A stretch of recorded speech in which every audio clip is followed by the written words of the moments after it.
survived by being a coward. Yeah, right. Do you really want to live forever? No. Well, the last party last year, we all went up against him, and it was a TPK, except for one person ran away. Oh. One person ran away, and he was in the party this time. And the Overgord, we didn't know it until the very end, but the Overgord had implanted a seed inside of him, and it was growing and growing, and he burst open, kind of like Alien, you know. And then we had to kill him, of course, kill our own companion. He went crazy under the spell of the Overlord. It's 10 a.m. somewheres in the world, right? Hey, there you go with the Kraken. Yeah. Nice. Was it? Jay Scott.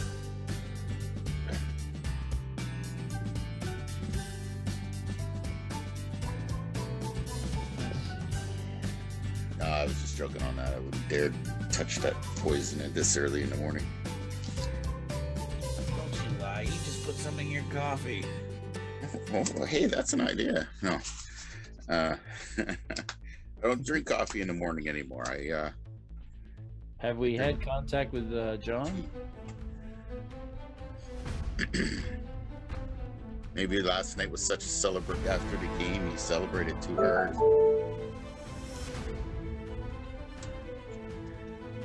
Paging Mr. Birchfield. Come on, buddy. I was up at the same time you were. I'll Discord him and I'll text him. I just asked him, I said, did you survive the gourd? Did you survive? Nope, he ran away, coward. The bard sang a pretty song and he ran away. Ow. Discretion is the better part of valor. You know, you run away to live another day. It's not so bad.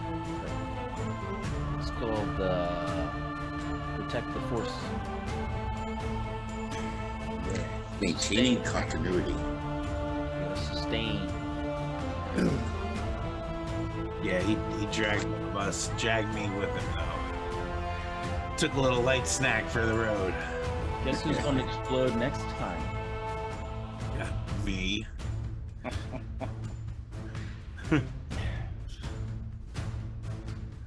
I'm gonna put up a fight though, damn it.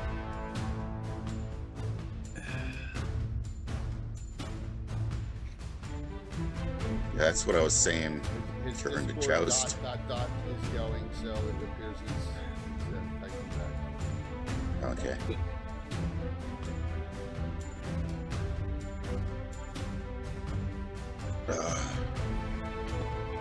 Oh crap, time zones. Duh.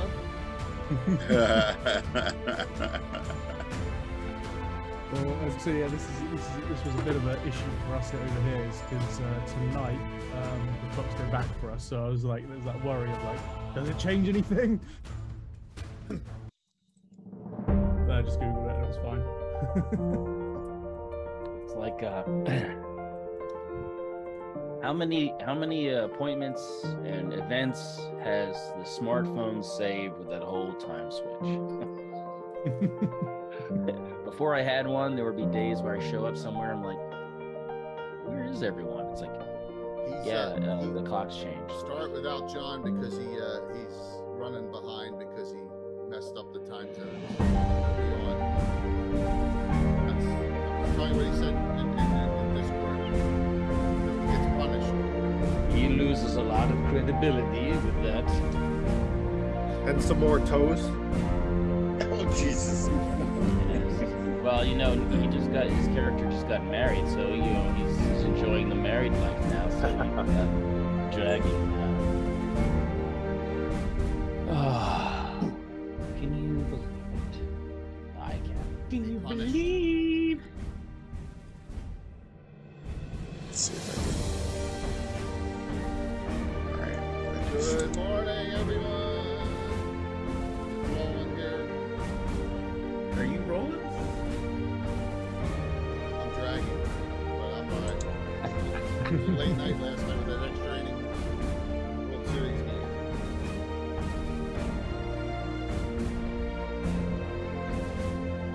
Are you talking about sports? Yeah, Jay's trapped in the sports world. Always been. It just gives him an easy hobby to exercise mathematics. It's very rare you find a D&D head that's into sports as well. I've always been, man.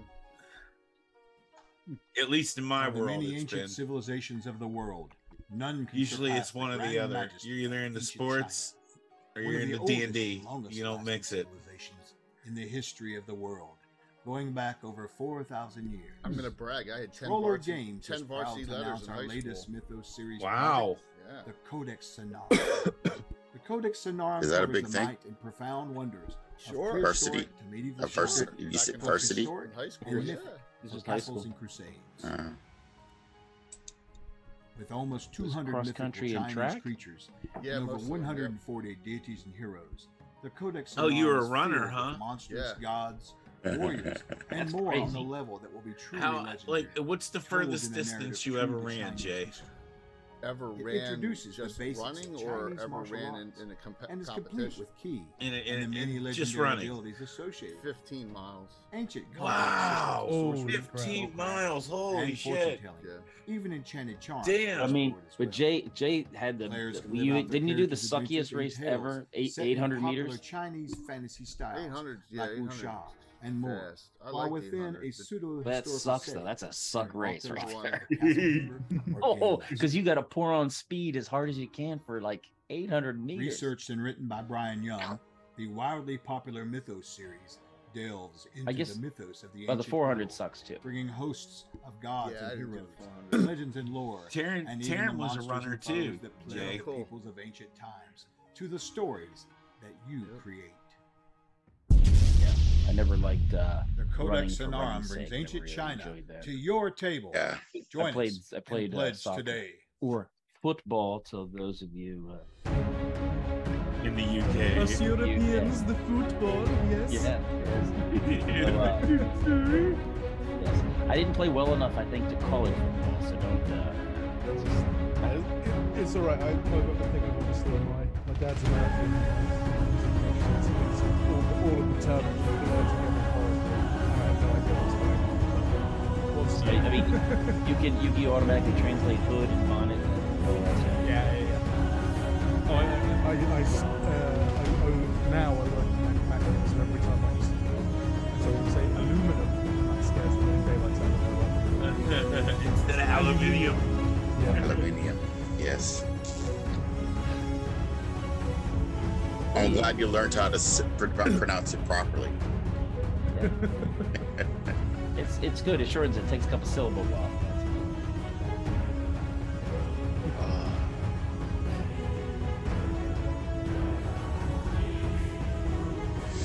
The stream is strong. You can't stop the signal.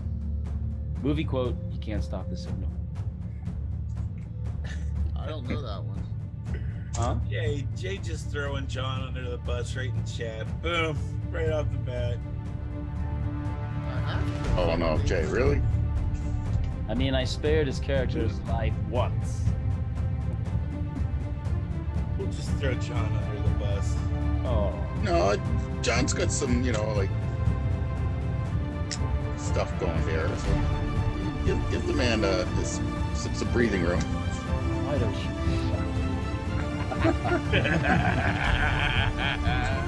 No quarter.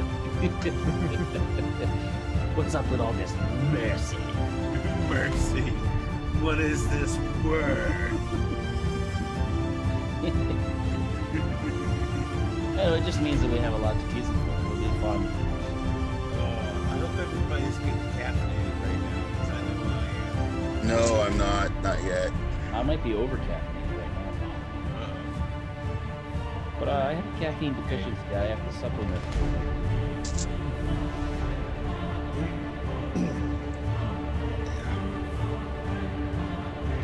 So nursing a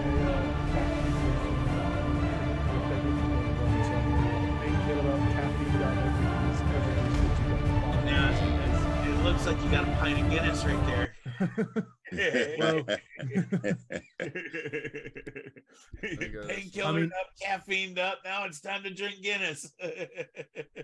All right, Time of the day is it there? We're one player short because he can't tell 1 time. o'clock. There you go. I busted him again. So, That's safe then. Oh, the ball buster, Jay. Woo. so I'm out of here. I'll be in the background. Good morning, everyone. Thank you. Enjoy the next compilation of the ever mysterious Tim's Rovers of the Barrens. Strange Days, right? Strange Days. See ya. Yes. I Thank can't you. believe that this is session 7 already. I can't believe it. Yeah. Feels like this is only our 4th session. Well, welcome to the Underdogs, the not beautiful barbarians. We already did the beautiful barbarians. These are the ones that make things happen, but they don't get the full credit because they're the cast-offs from tribes that have been wrecked and sort of outliers, but they kind of work behind the scenes. So they're the Underdogs. They get some tough missions. They have to scratch for every arrow they get. Yes. So I'm the ever mysterious Tim, and I'll be running this. Let's go through our introductions of players and characters. We'll just go across the row at the top on the screen. So Mike, you want to kick it off? Yeah, sure. My name is Mike Disney, and I am going to be playing Heathstag of the Tribe of the Elk. He is a priest, shaman, 4th level, chaotic good. He is hell raining down on the enemy with his arrows. So watch out for this guy. He's hot stuff, and everybody knows it. What? And who is his deity he worships? Hang. Hang is the thunder spirit, and Hang himself, the thunder spirit, has a bow that shoots 30 miles, and so the priesthood of Hang, they know the secrets of making the long composite bow, which is like a technological wonder and advantage when you're out on the when you're amongst the rovers, because they pretty much have short bows. All right. Next. So I'm playing Jothi. He is small, and he was trained by a wise woman in his birth tribe. He's been orphaned twice. His birth tribe was slaughtered, and as well as his adoptive tribe. So now he's really just trying to get redemption for his birth tribe. And he's nature, like the wise woman trained him in the way of nature magic, and he uses mushrooms as his spell component. Yes. All right, let's go to the bottom row. Patrick. As determined, I'm Patrick. I play Death Crow, a bandit, and he's a bandit of many years. Though he has grown long in the tooth. He's showing white, much white through his hair and through his beard. Is not too overly pronounced because he is got a bit of a blondish complexion. Like a light during the summertime, at least. During the winter, it's more prominent with his darker brown hair. He doesn't move slow though. He moves lethally, like almost like a cat. He represents a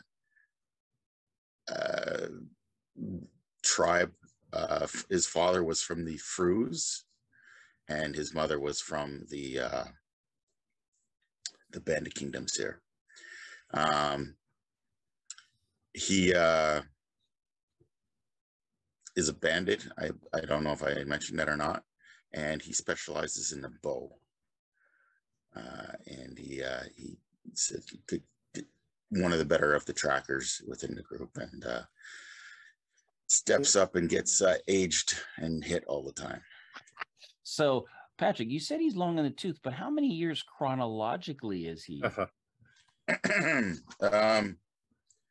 Well, before he aged, he was 16. Right. So he's lived 16 years. However, he has now been artificially aged by an 30. encounter with a ghost. So now he is 46, right? Yes. Oh man. Oh, That's So, brutal. and I am really proud of the quote that the ghost said when he said, "I will drink the prime of your life." And then when he did it, he said, "Delicious." So, so that was fun. Yeah. All right. If I find that mother. Oh, he's dead now. He's dead. All right. Last but not least. hey guys, it's Tim, otherwise known as the Nazrat, and today I'm playing Greyhawk, who is son of a famous priest of Heng, known as son of Bron. Sorry, yeah, I'm a very specialized archer, as far as I can tell, and spent lots of time basically climbing into buildings and basically providing assistance from afar, and that's probably where I'm best kept generally. I will just add this. It's the rest of the group doesn't really know this, but his father was Deathwish, son of Bron, right? And Gray Fox was a terrible disappointment to him because he just didn't have the character or inclination to follow in his footsteps of being a priest of Hang. But he did get all the secrets of how to make the longbow, the composite longbow, and then also focused on that alone instead of becoming a priest of Hang. So that's a little backstory there. And that's why he's an underdog. All right. And Tim, yeah. Before we start, I just wanted to ask you with the last batch of treasure we found, or anybody actually here playing, do you remember how many arrows, regular arrows, we found? I know we did find some. I remember Tim saying that we did, but I don't remember how many. How many would you like? 1,000. 20. So you have 10. 10 regular arrows? Yeah. All righty. Thank you. Each? No, the guys with short bows have 12. Oh, okay, cool. So just remember that the quiver you normally carry ready is about a 12, and you can wrap up arrows and keep them in a bundle on your back or whatever. It's just that make sure you identify what's in your immediate ready go quiver. Yeah, definitely. That's awesome. Thank you. I didn't want to disrupt the game, but I had to know because I remember you saying that, and I for some reason I couldn't find it in my notes or anything. So I have quite the arsenal of arrows right now. Oh, very nice. Thanks for the warning.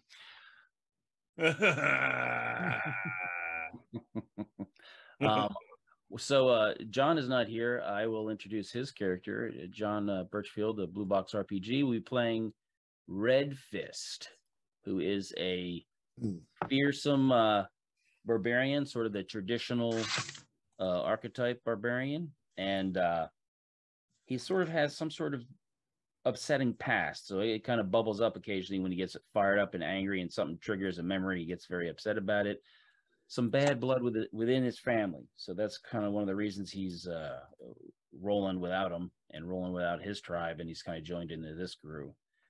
He ran into some trouble, got charmed by an ice sprite, ended up losing a couple of tips of a couple toes with the frostbite.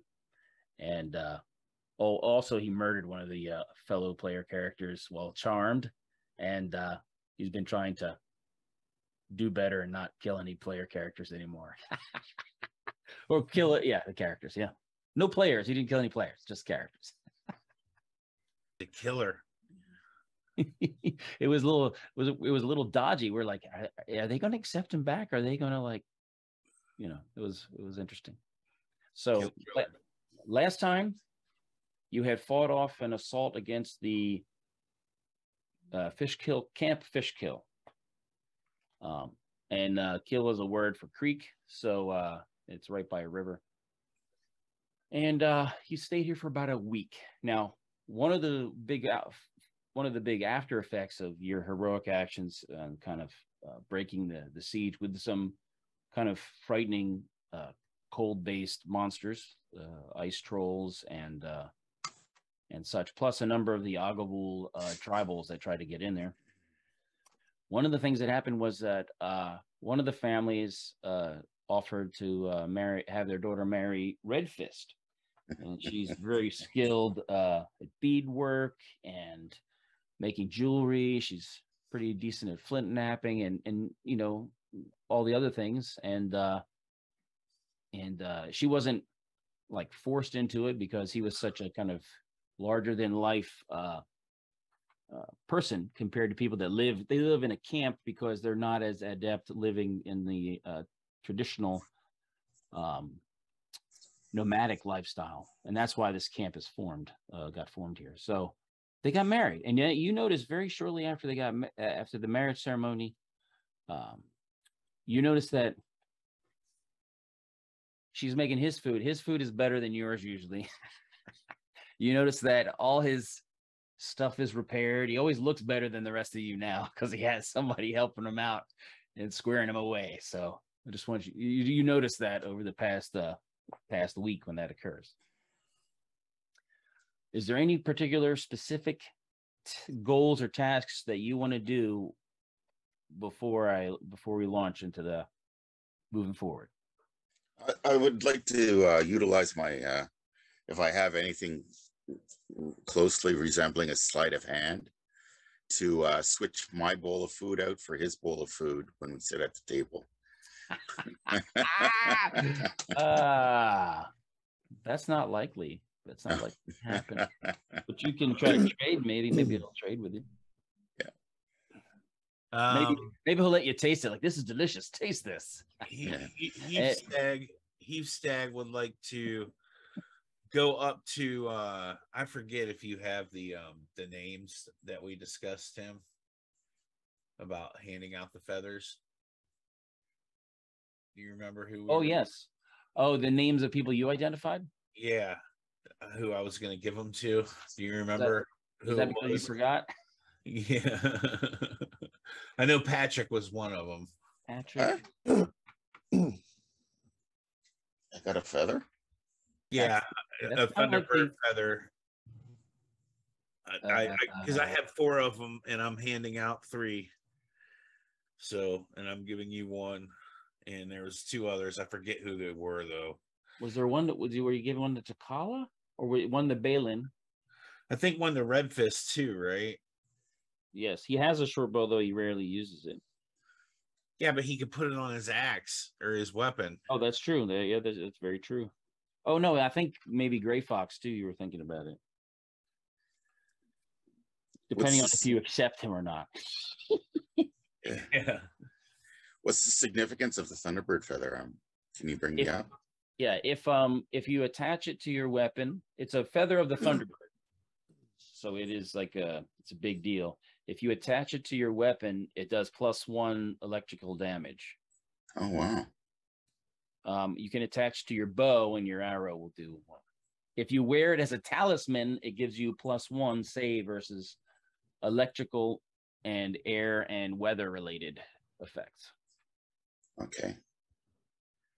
Oh, then I'll wear it. So it's not something I want to lose. I consider it. If you make it part of your weapon, it does +1 damage. Yeah. Thank you very much. You are welcome, my friend. Very nice. Gray Fox, you have anything you want to do? You lived here for a while. You helped out with hunting because you're a good shot, and any other needs you pretty much traded what your the game you could hunt for any other necessities. But it is kind of boring. Yeah. I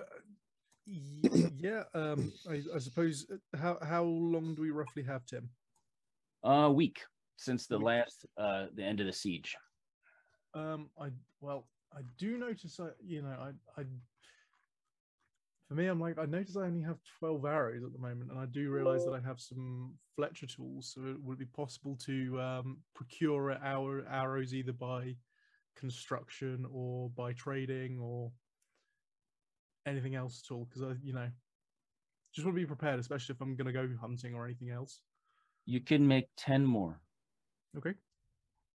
Excuse me.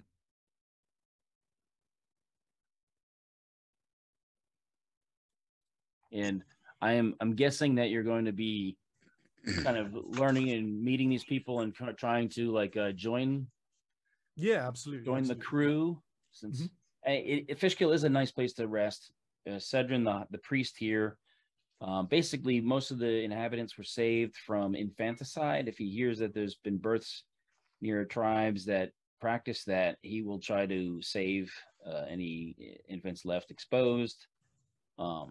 Which is most successful often. So a lot of these people were saved as infants. And so they are fiercely loyal, and he's a priest of Pelor, so they worship Pelor here. I guess that's that. So if you recall, Shield Chief, who you brought here because he was mortally wounded and ended up saving the camp, and they ended up saving him. He's on the way to recovery. He's doing pretty well. It was him and Cedrin that kind of divided up all the hoard of magic and treasure from the Agavold chief's grave site. And they were very concerned. You can see people are struggling here because a lot of their food stuff's got burned. It's harder to, this area gets hunted out pretty easily because they're not moving.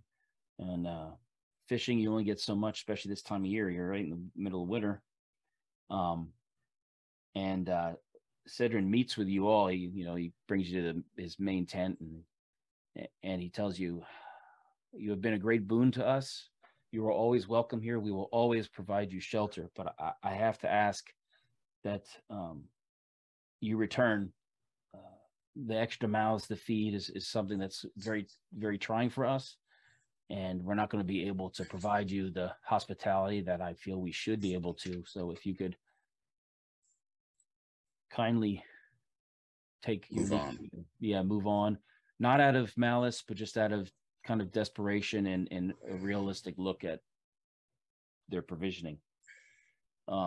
Shield Chief is he's still recovering, but he is mobile. So he would like it if you would escort him back to the winter camp as well.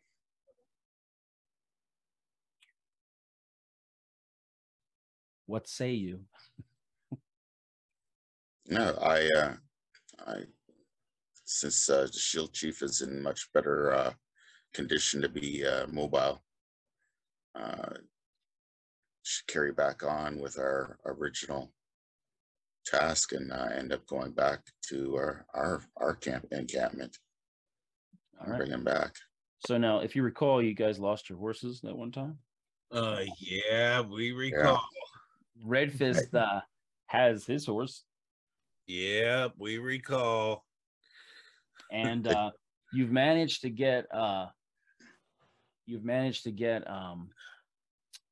another horse. It's a kind of an older, riding horse for Shield Chief, because he is recovering, but walking through the snow is a little bit still rough for him.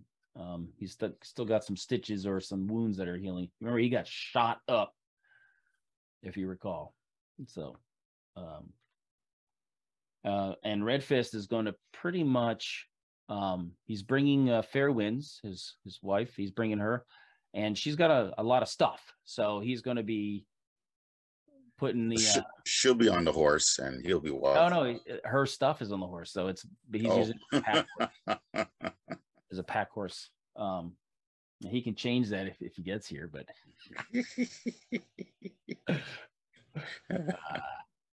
But she does want stuff. I mean, so without further ado, I guess you're going to head back to the winter camp of the Pelu tribe. Yep, sounds good. Cue the music. Dun dun dun dun dun dun dun dun. Just for argument's sake, I'll be ahead of the group, like visually, by about 100 or 200 meters. You don't want me to ramrod Shield Chief taking the lead? No. And I'll be paying particular attention to the ground at times. Not only like just doing the surroundings, just making sure we don't fall into another ambush. Huh. Okay. Yeah, like looking for certain tracks and like every now and then scanning the horizon. Okay. Jay, could you pull up the Greasy Grass River Valley map?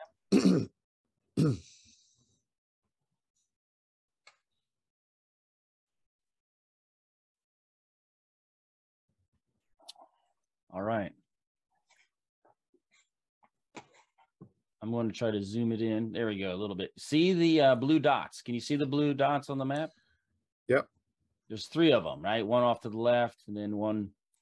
The one that's on the very edge of the brown, basically ridge that sticks out. That is where the Thunder Tree was at. That was where you had that meeting with the Volterra tribe.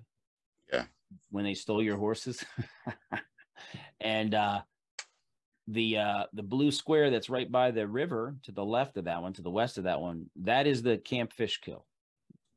It's right along the source of that river.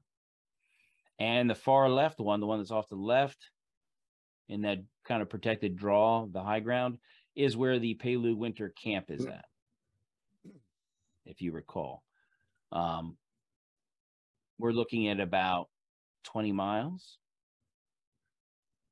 I'm swagging it here. Let me see. Yeah, about 20 miles. And how fast can we travel?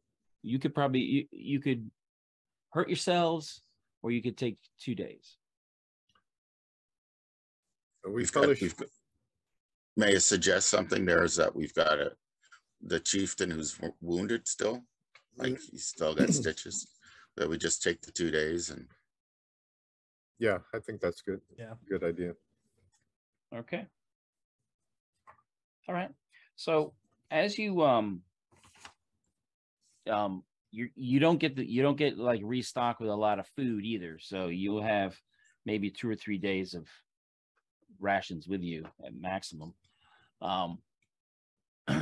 And luckily it's colder now, so you can find a spot where it's easier to cross because there's some ice coverage. And so you can cross that main river right there. And I think you get basically west of that main river. It's basically a straight shot west after you get off the high ground. And as you're moving, you kind of see where there's some signs that there have been some deer moving through the area. And you can see some of the lower some of the lower branches of some of the trees and brush have been nibbled at. So, and you can see by the scat sign that it's pretty fresh. So there's some deer near here. Well, I'll definitely try and between Redfist and myself, we should be able to scare up something. Okay. Are you going to form like a kind of like a wide skirmish line and kind of move forward to catch sight of them and then get shot on them? Or I don't think we need everybody for it. Like not just, I just don't think, like, are we going to play this whole out, or are we just going to asking how you're doing it? Yeah. I was just gonna suggest, like, maybe we're Red Fist is more of the he's the hunter kind of thing, provider in that way. That's what I gathered from his abilities when we come back with the big elk or whatever or deer on his shoulders. So leading into that, then I'll be the one to go forward, sort of flush out the deer. Okay. And then he could be the one to take it out. And then we just go from there. All right. So you guys are going to, basically everyone else is going to set up camp and you guys are going to try to take down a deer? Sure, unless somebody else wants to help out. I would love to help out taking down a deer. I think that would be a good thing. Probably just want him to follow back a little bit because he's not nearly as quiet as you guys.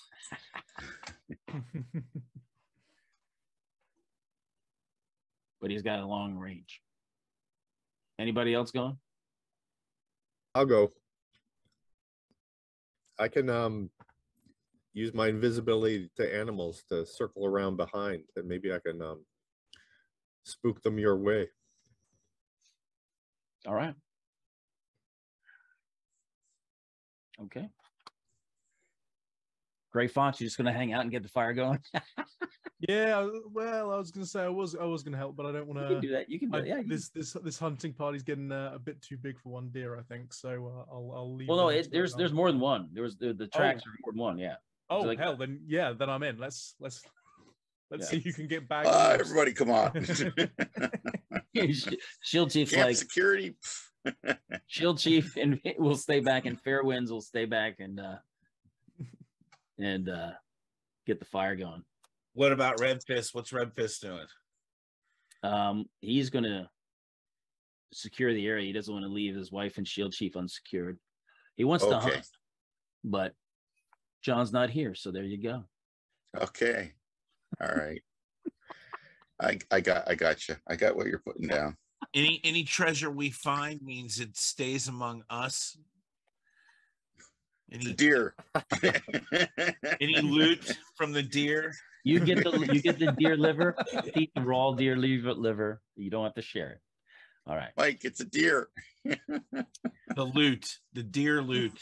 So as you're moving and you're following the following the tracks, it leads you to an area. It gets a little bit more wooded. You can it goes to a clearing area, and then you see the tracks are headed towards a wooded area. Give me a perception check. So that'll be percentile dice based on your intelligence times 4 and percentile.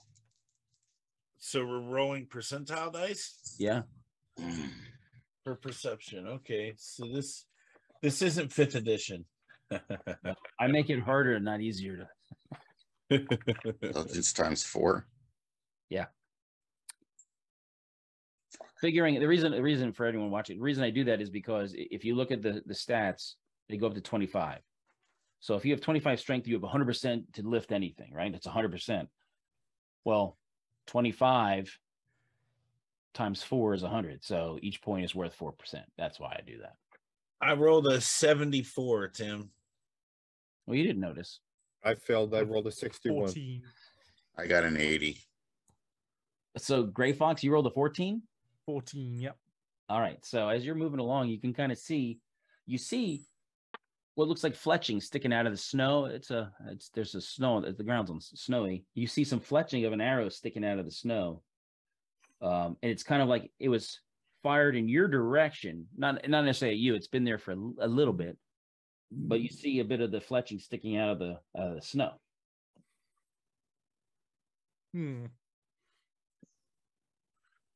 We might want to be careful.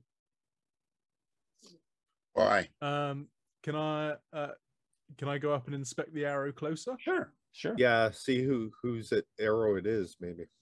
Or what's it attached to? Well, it's stuck in the snow, so only the little bit of fletching was sticking out. Oh, okay. This is where you pull it out and there's a Tarrasque underneath or something. Yeah. So the ground Tim would never.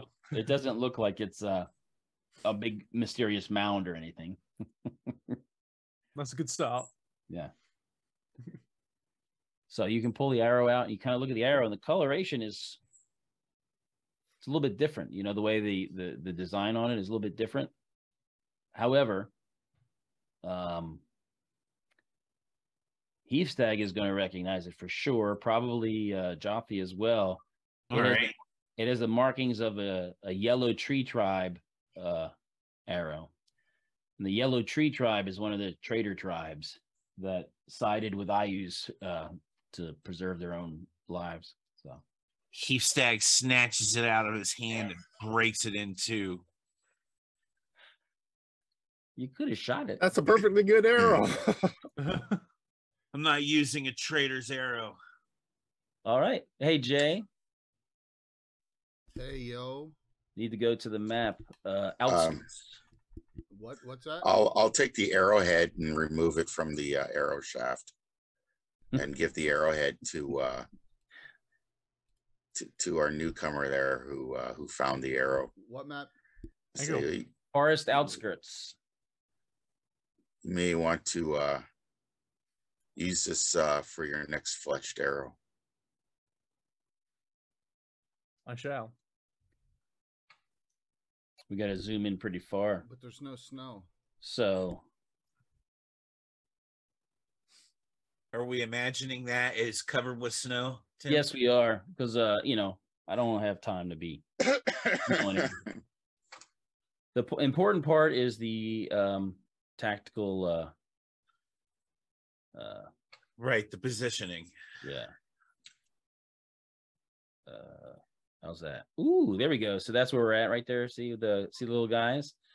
And as you guys are sitting there, It's a big ass tree. around that big tree you were going, come walking 3 people. One's carrying a deer, and they have yellow tribe markings on them. Oh, Heathstag instantly pulls down his bow. So we do it like we do initiative. It's a static initiative based on how much weight you're carrying, your dexterity, and reaction adjustment, and the other modifiers. Plus, as you get wounded, it can start dropping as you get. Can't we do an ambush? Since didn't we see them first? No, he was snapping at an arrow and swearing at it and saying, "I'll never shoot an arrow belongs to that." So you guys were talking, and they were just kind of shooting the shit and walking. They weren't, because they had gotten a deer. And so now you guys are standing about, hold on here, 20, 40, about 50 feet from the nearest one. First up, Gray Fox. You have the highest initiative. So add points to DM1 and Death Crow 1. Ooh, I have 3. I know I didn't go over those, but I will a little bit. Where's our initiative on these? It may not be on there. I'll tell you, Heathstag, you're 15. So Gray Fox, what would you like to do? Well, following the example of my companion, I think I'm going to ready an arrow. Well, I mean, you guys were hunting, so you had an arrow ready. Yeah. Yeah. So you can just engage. You can either just fire twice, or you can. Yeah, I think firing twice would be good. Now, Tim, you're gonna have to help me out here with Right. one of your range brackets. So we're at 50 feet. So I'm at, like, for an archer, it's point blank, right? You're at point blank range. So you have plus you at normal have +2 to hit, +1 damage. Although if you do take an action to aim, you'll have +6 to hit. Yeah. So and then is that then modified by my dex as well for the +1? No, or is that I included that. Gotcha. Okay. And then I took the is it the marksman feat for just the general +1 on bows? I thought the way you described it was the sharpshooter. Sharpshooters, if you take an action to aim, you get +4. Marksman will give you +1 in general. I'll see. And so I can either aim and that'll be my whole action. No, half action. So you give up a shot to get a extra +4. I'll go for the aim and shoot then. All right. I don't want to be wasting arrows out in the wilderness. So you go. And at +4, let's go. That's going to be at +4, 22 to hit. You hit him. Nice. One die 8 + 1. Tim, are these the blood drinkers, the ones that are allied with Ayus? These are the yellow tree. They are not the blood drinkers, but they are also a traitor tribe. Yeah, they're traitors. Okay. I'm a bit cold on a 3 damage, but we'll go with it. All right. I am the first to shed blood. Death Crow. Yeah. You are not in point blank range for you, but you are. But because of your specialization, you can get a shot off. And I should have actually let you first, but I forgot about the. Well, I got sharpshooter. Well, you have when you're a fighter specialized in bow, you get a snapshot, so you can actually snap a shot off before initiative. Basically, is the kind of thing that it's what it's for. Okay. And then you can take your normal actions after that. So I will allow you to. We'll retrofit your snapshot. okay.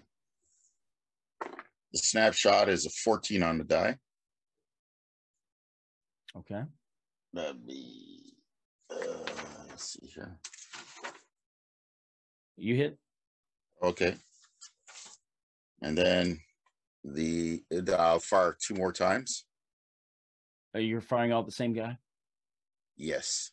All right. I'm gonna make this guy look like a pincushion. Nice. A 2, which I don't think here is gonna hit.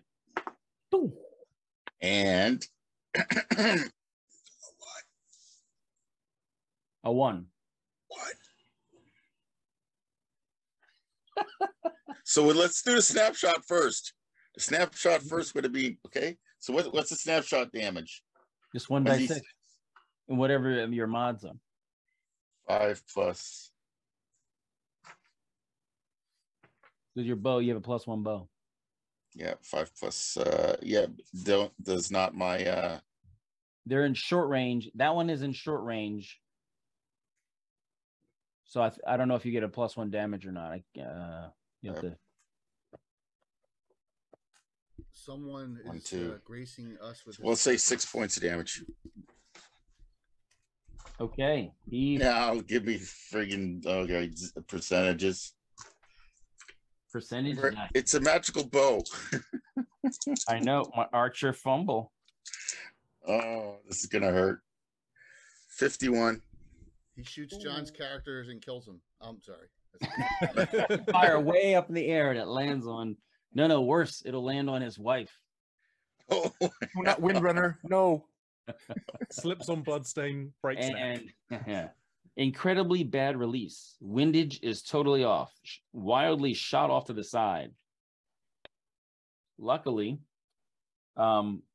you're so amazed at how bad a shot it was that you lose your next attack. okay.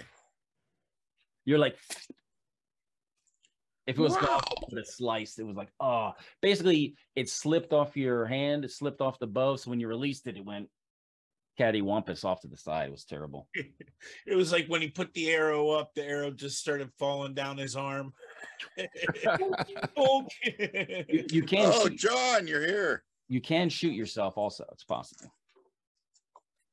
John, welcome. Blue Box RPG. Hello, everyone. And yes, do not touch Windrunner, Tim. Don't. And if Heath Stag has actually misfired an arrow, I'm shocked. That never happened. That's me. That was Death Oh, Crow. okay. All right, good. And then also, I want to apologize for being late. Sorry, John, did you just say good? Yes, he did. I did, yes. Much better than Heath Stag. Yes, it's okay for you. Sorry, Death Crow. Mystical just gave Tim a hero point to kill John with.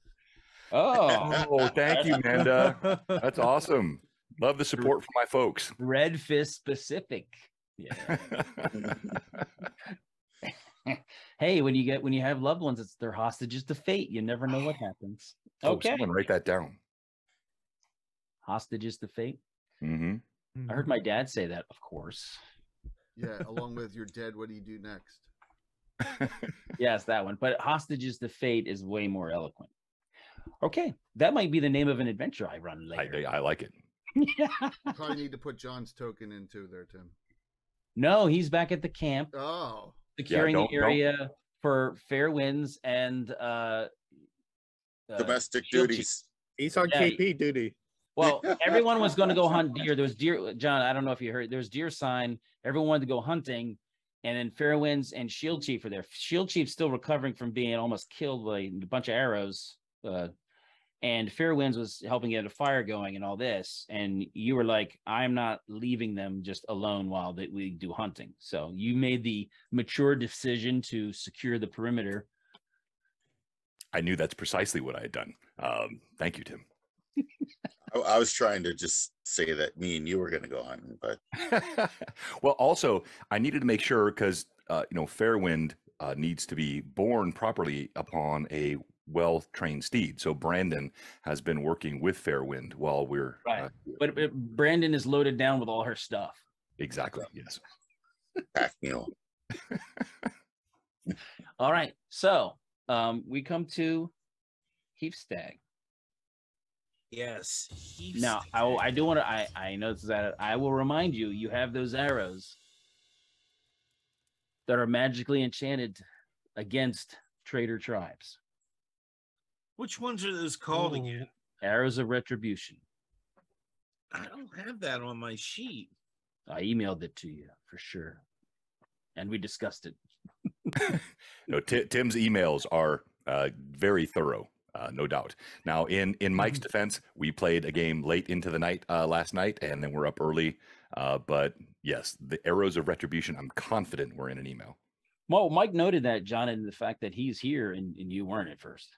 Okay, so he threw me under the bus like that. Oh, I Threw me see under how the today's bus. going. Okay, all right, I'm ready. Let's. Hey, John, you You should do expect it. more of that. You Do should it. expect more. How many did I have, Tim? I'm sorry.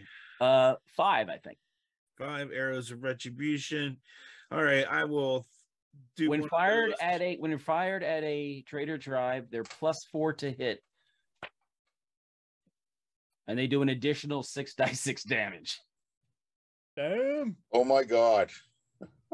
And if it's a crit, it's on the fire and energy critical table. So just touch the traitor and just they explode. Well, I mean, you figure it's high, it's magic, but it's honed down to attack maybe 2,000 people in the entire world. So it's pretty specific. All righty. That is what we're doing. We're gonna hone down fire on the closest one to us, Tim. Are you going to fire 2 or aim and then fire? What's that? Am I going to fire 2 arrows? Right. Just fire one there, bud. Yeah, no, I'm only going to fire 1, and I'm gonna aim. Okay. You're going to shoot the closest or one of the ones further back? No, one. You know what? Let's shoot the one that's furthest back. He thinks he's safe. There's one holding a deer. Yeah, that's the one right there. See if we can't peg him. Heapstag Short range. lifts his bow, pulls back, breathes out, lets loose, and he gets a 19 on the die. I don't know what my bonus is. Oh, you hit. You hit. How much damage is that? 6d6. 6d6. Holy cow. That's what I was saying. There's a lot of pent up rage and anger released on these people. You guys don't like them. Wow, I am rolling. I've rolled 4 6s so far. Oh. 6 4 is a 24. Part of the deer meat's already cooked now. That's gonna be 27 altogether. Wow. It surprises everyone. It makes a big flash, a lot of smoke, and a lot of him disappears. And their actions. That lead guy was going to shoot. He was not ready, and he will not be able to fire this round. The other guy that hadn't been shot yet, his action is to turn and begin running away as fast as possible. I think that's somebody who we need to take down. Ooh, he's running this way. Woo. I want to take another shot. Joffy is next. Okay. Yeah, that guy's out of my range with my sling. But you notice if out of the corner of your eye that Jothi is uncharacteristically intense. Usually he's pretty like calm and methodical even in battle, but now you see he's like shaking, and he loads up his sling stone with one of the fire stones and fires it at the closest guy. Okay.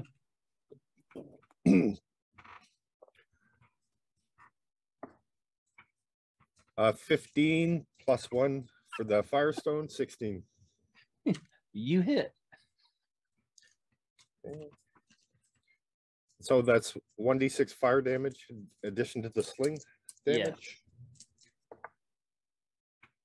So I got a 6 on that die and a 2 on the sling stone die. Okay, so the lead guy who was walking, what happened to him is they came around, you all looked at each other, and he caught an arrow from Death Crow.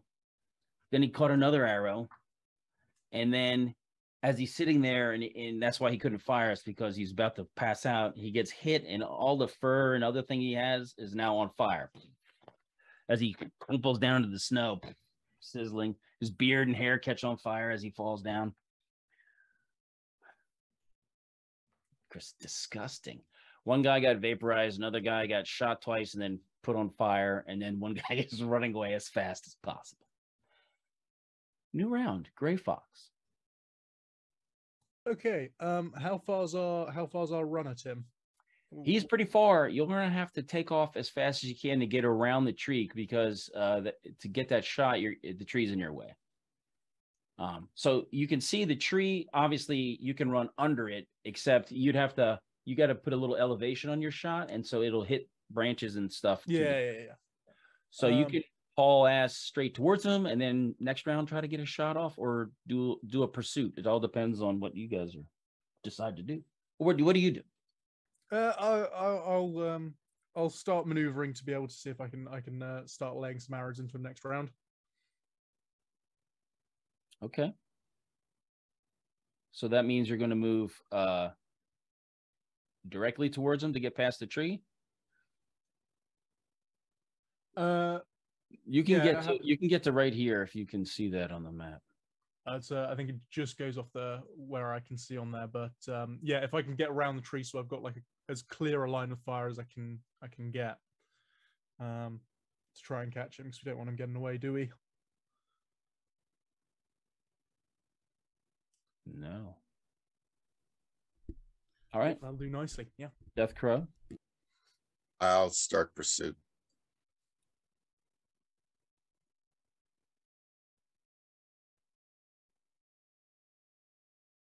Okay. Heap Stag. I will move around the tree to where I can get into just enough movement to where I can get into vision of him. And I'm going to fire.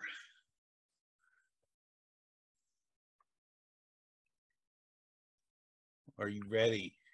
Yeah. So basically, this round, you won't be able to shoot this round. Oh. Because each of these squares is like 20 feet. So.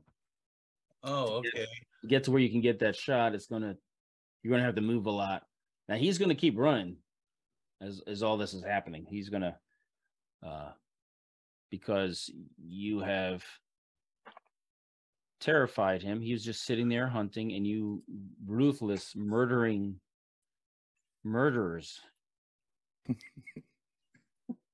We're not the ruthless. Don't side with IUs then. Choose better friends. All right, so Joffy. Yeah, I'm running along with the rest of the crew, trying to keep up. Okay.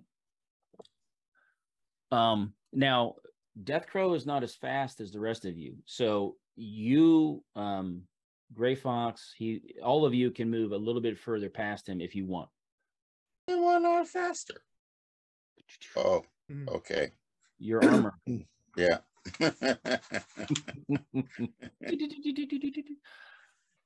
Okay. At this point, as he's maneuvering, this guy is tired and he's on the edge of the tree line. And this is the third round. Gray Fox, you go first. You guys will get one chance to shoot this guy before he gets into the trees and is going. Oh yeah. Oh yeah. So Gray Fox,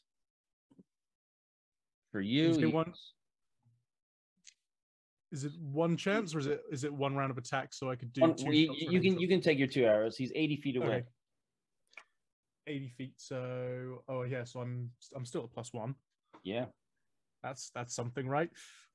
First arrow. Oh well, 7 to hit.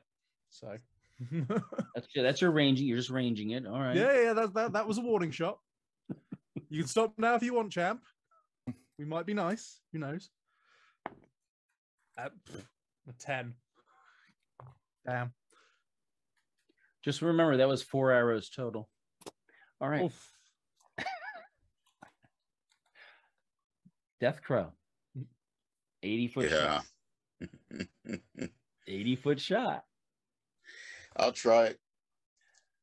You're going to aim and fire, or are you going to let? Yeah. No, aim. You have sharpshooter, right? Yeah. All right. So you have a -1, right? No, he's a medium. He's a medium, right? He's a medium. Okay. So whatever your bonus is, it's only have your sharpshooter bonus. So it's only a +2 because it's a -2 for medium range. Right, but I get a +2 for my dex, +4 for that, so that's +6. Plus my specialization, and I'm 3 times in that. Took specialization 3 times.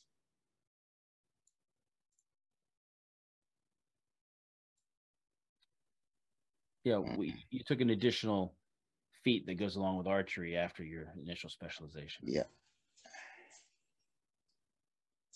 But I don't know if you get a bonus from medium, or maybe it's just a +1 to hit.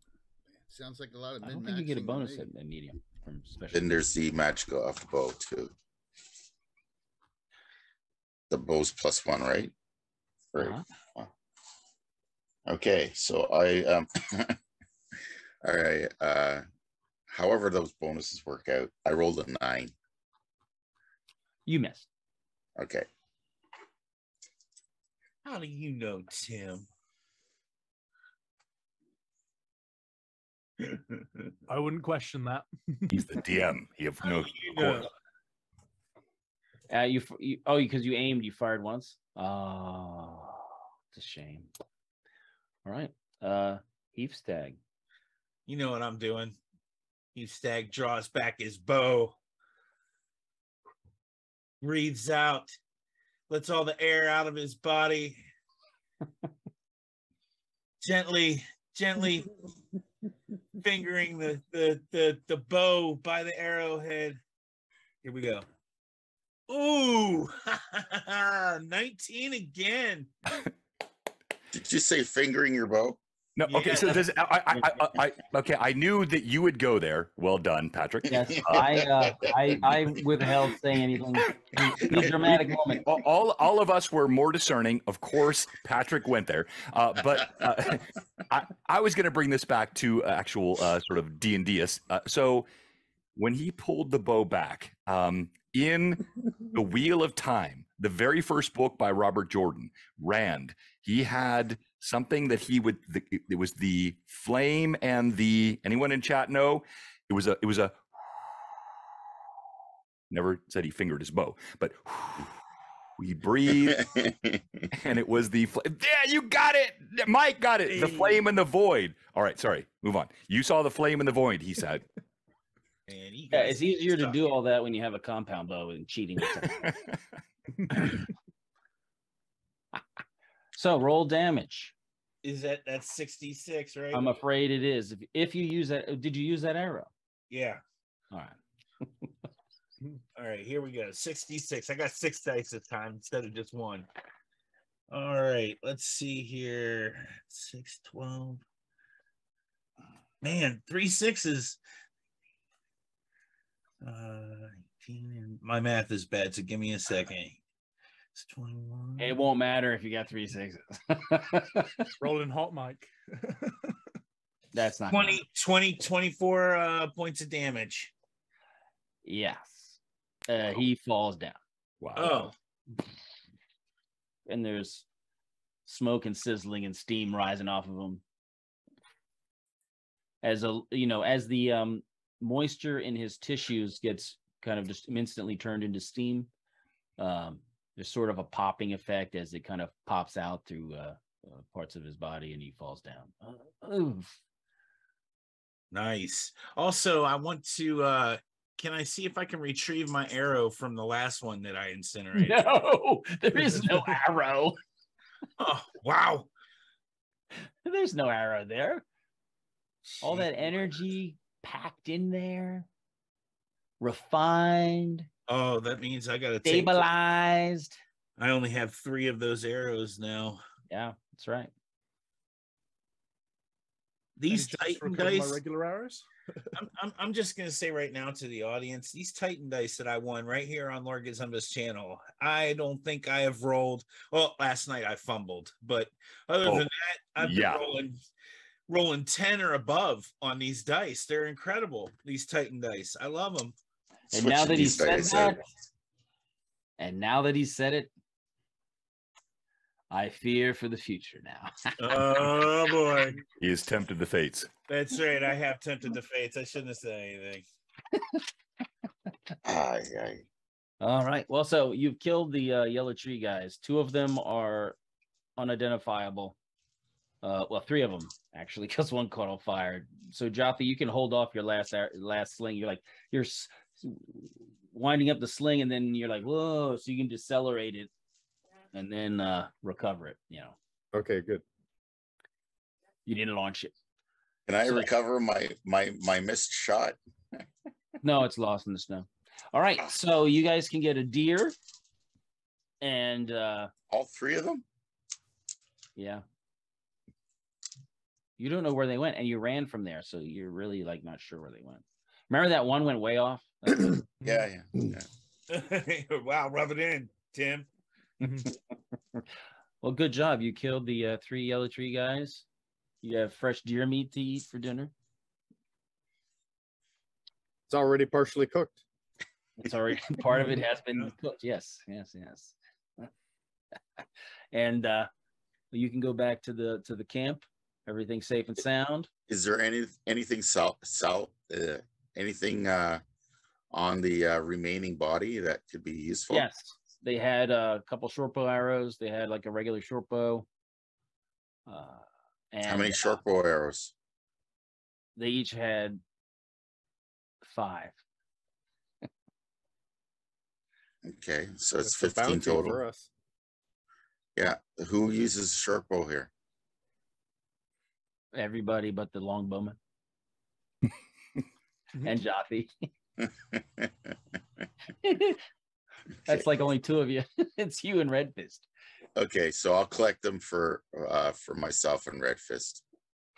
They have one has a war club, and one has a and one has a tomahawk type axe. Okay. Any They all trinkets? They all had knives, just all yellow tree stuff. Yeah, no trinkets or tradable items, gold teeth. Yellow tree stuff. Okay. So all the trinkets are carved with the yellow tree, so you can take it as a trophy. It's not really valuable as such, but yeah, I'd grab one of the knives as a trophy. I'll take one of the trinkets there as a. All right. Well done. And so you can head back to your camp, and the rest of the time goes fairly uneventful. Till the ice troll crawls out of the snow. No. Tim, That arrowhead that I have from in the ice is actually a mimic. Roll initiative. Roll initiative. No. everyone gets a regular, and John gets 2. Everyone gets a regular, and John gets 2. Thank you. And Red Fist is just still attending to, domestic responsibilities. Did I get one? Returns.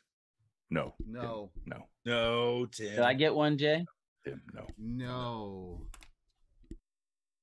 I'll even emote it for you. John had 9 last night. 9. Well, we can dream. Death Crow has 16, so he's the one sitting the best right now. All right, so you're headed to after the next day. You're one day out from your winter camp, and it's very, very cold. But you guys are pretty good at outdoor survival. You have a cold weather expert with you, and with a good amount of food you ate and a good fire, you guys survived the night pretty well. While you're as you get close to the winter camp, though, you do cross some things that are a little bit alarming. You do see some prints in the snow that have, they're perpendicular to your route, but they were large wolf tracks. Uh-oh. As in dire wolf size tracks, and a good number of, say like a half dozen maybe. Are they just dire wolf tracks, or are they?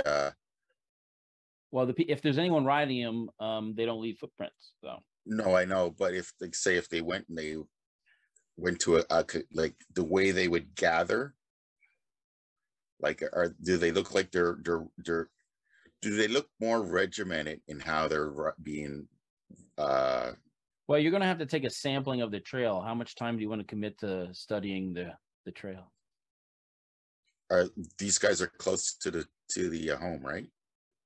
Pretty close, yeah. Yeah. So, about is it within eyesight? No. No. Okay.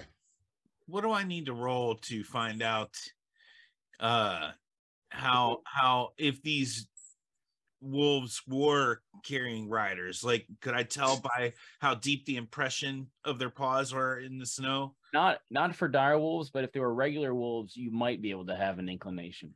Yeah, dire wolves are pretty heavy set, anyways. They're like size of ponies, so they're pretty big. Yeah. But if it was a regular wolf, you could go. That's a regular wolf's track. That's a little bit too heavy for a regular wolf. But for dire wolves, it's just too hard to tell. How many sets of tracks? About a half dozen. Oh, Wow. Need to take that CSI Greyhawk at next level. Is there any scat? Any poop? Oh, I know what you meant. No, you got to clarify scat. Like, Patrick, come on. Everyone here knows what scat Actually, is. scat is for a cat, and for a dog, it would be different. Oh, have I been taught? I thought scat was just a reference. referred to scat. It was probably just a euphemism. We can use scat as a euphemism. I have been Okay. clarified. I apologize, Patrick. Forgive me. I've learned. wow. And I still need to, like, Jothy was right. It's secreting, which still blows me away. So scat and secreting, I now have learned. Thank you both. Secreting. You know. Ooh, we would learn so much about poop this early in the morning. Okay. So if you continue on, as you get closer to the camp, you can see there's a lot more smoke rising from the winter camp area than you're used to seeing. And as you get closer, it starts getting more and more alarming because it smells like stuff's burning. It doesn't smell like the normal camp or whatever. And you can see there's lots of horse prints. It looks like there was some action. There was some sort of action here. So there's mounted horse, looks like horsemen have ridden through here, like out from the camp and back and forth. It looks like there was a lot of hectic action going on as far as the tracks as you approach. Is there blood in the snow? Occasionally there is, but you see there's a picket of, there's people guarding an area and they see you, they recognize you. They're not paying attention to you. They're just kind of waving you in and they're scanning the horizon. And when you get close to where your tents are, the tents of lament, you can see that they've been fired. So some of those tents have burnt. They've been consumed. You can see that there's a couple other tents in the main camp that have also been fired. They've been burnt. And you see that there's a lot of signs that a lot of the young people in the tents of lament have been slain. They're lying and they've been laid out in position. You see Ilawe is there, and normally she's got a very pretty voice and will sing and chant into this, but you can see that she's like, her voice is hoarse, and she has like, morning face paint or whatever that's just been running because she's been crying and shouting and singing like death songs for the fallen. And so it looks the winter camp has been attacked significantly. Is there any evidence of by whom? I go up to Ilawe and ask her what happened. It was a Wolf Rider scouting party that hit right here. They came in through here. What was riding wolves? They were goblins mounted on them, and but there was others that she said I wasn't here when it happened, or I probably would be slain. So she's like,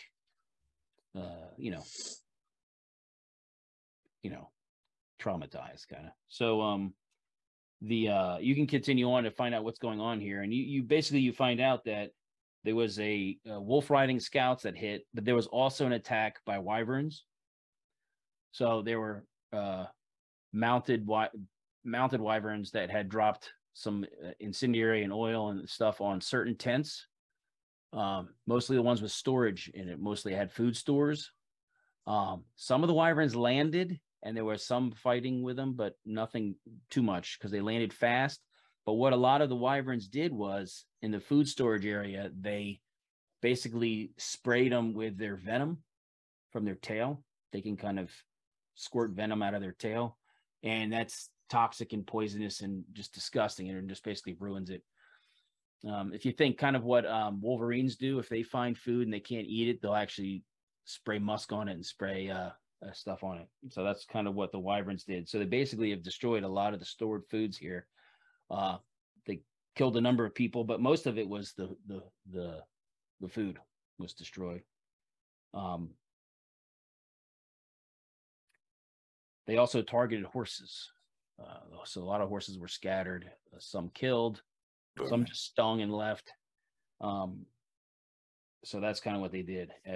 There's a lot of grim faces because it was already going to be kind of a skinny winter anyway, and it looks like it just got a lot worse. I'll check in with Muleskinner and see what his assessment of the status is. He's very busy.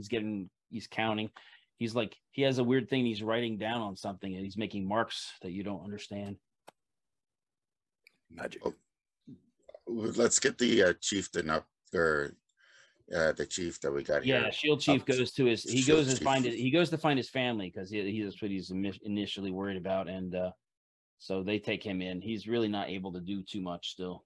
You find out from Malawi that she's been staying with her sister. Her sister married White Crow, who was the. I don't know if you remember the very first adventure. White Crow was the one who offered to marry her, but she turned him down. So he married her sister. Her mother has passed. And so because of her mother was the one who really disliked her, because she's died, she's living with her sister now. So that's what's going on with her right now. The Muleskinner says, yeah, we're in the middle of planning. We have to take some deep action. We have to take some serious action, and I know the plan that's coming up, and you guys will be part of that plan, as well as a lot of other groups. And you can see that there's kind of groups huddling together, groups of warriors, like they're checking their gear, they're packing stuff, they're eating, they're kind of doing last minute things while trying to stay warm, around some of the fires.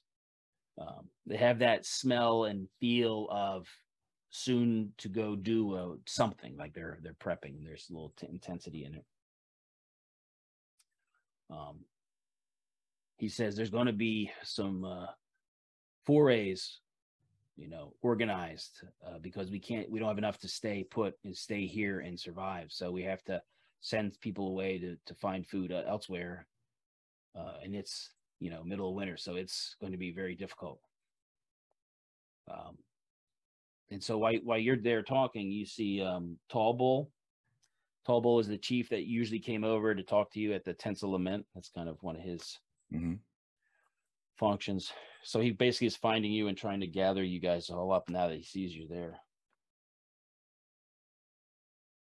And he says, before the evening, time to eat, we want to talk to you about what we need to do in the future. They're working on plans right now, and they're going to tell them to us so that we can go and help save the tribe. All right. So it is hectic and miserable.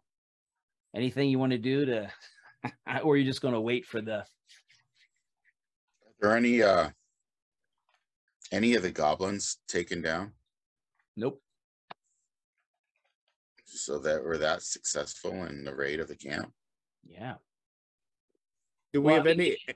They didn't kill a bunch of warriors. They killed the kids at the Tents of Lament because that's where the scouts came in, and the rest of it was wyverns landing and hitting stuff. It was organized and fast, and they left.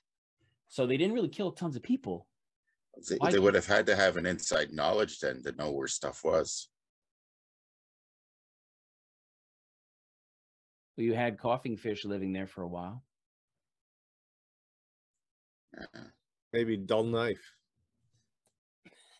Dull Knife, actually, after he got used by coughing fish, he's been one of the more better. He's been much better than he was. He's had a good example from you guys. But the if you get attacked suddenly by people who are organized and fast, and they didn't engage, they weren't sitting there trying to fight a bunch of warriors. Why? We can just take all your food and let you die of starvation. It's much easier that way. Diabolical. Logistics. All right. So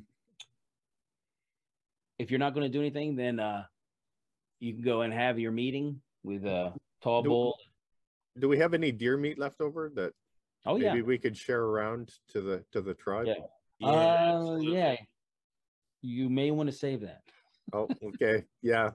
If we have to go out, maybe we need it. You may want to dry that. Okay. So you're going to be briefed by the Tall Bull is there, Mule Skinner 5, who is the guy who went with you that one time. He was a little lamed on his foot, so he rode with you, but he knew how to do a lot of stuff. His sidekick was Monkey Boy, if you recall. We can forget Monkey Boy. The and there's one of the Outlanders who's working with the War Sage, female, and named Lone Paw, and so she's there to brief you and talk to you about what has to happen next because she was helping make plans. Did we have any horses or mules left back here? Like, yeah, yeah, we did. We did. What is the status of those? You're gonna try to find them? Yeah. Yep. Well, you had 5 horses taken from you. Yes, but we had like 12 riding and 12 riding horses, and you had 4. So you have 4 war horses and Brandon, and then you have the 12 riding horses. Yeah. So they're still around. You might want to secure those before someone else does an acquisition. We do that. Desperate times require desperate measures. Finders keepers. That's right. And also you see that some of the guys who were in the Tents of Lament, remember the first run-in you had with the other barbarians that were, fell asleep on watch? Yep. Yeah. Yes. They made a point to make sure that they secured your stuff extra special. Oh, I'm sure they did. Well, they did because they're like, it wasn't our fault, but we want you to know that, They're trying to make amends. Well, they've been doing good. You've never had run-ins or never had bad They've done enough. They've done decently. It just seemed to be a weird thing that happened to them. So the briefing, it basically says, you can see we do not have enough stores to remain in place. They've been destroyed. The full extent of the destruction is still being analyzed, but it's definitely, we cannot all stay. So we have a task for you to accomplish if you accept it. One is you're going to have to go in groups. We have different groups going out. They'll have to forage as they go. Hopefully they'll find food on the way. And we recommend that you forage and find a location where you can set up a camp, a little base for which you can find shelter, but then operate out of. We have something that will take you far from us, but we need you to be willing to take this task on behalf of the tribe and yourselves.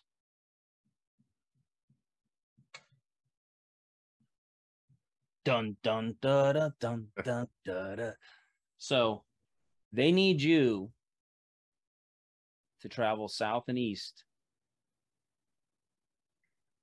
do a passage of the enemy into enemy terrain, into enemy held lands, and contact one of their agents that's near Rook Roost in the Bandit Kingdoms. We shall undertake this endeavor. Really?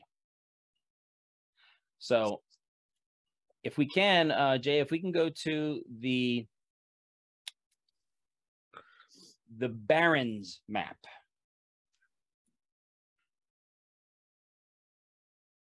What's a long way, Jay? All right. There you go. Do you see that yellow square? Yeah. Do you see how it's kind of like in a little valley-like location? Yeah. Kinda, That is the Greasy Grass River Valley. That's where we're at now. Yes. And down here, oh, wait a minute, it's off this map. Shay, can we go to the Barrens regional map? It burns.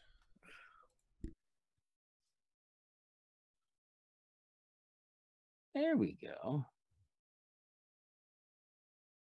Shay. So you can see down at the bottom edge,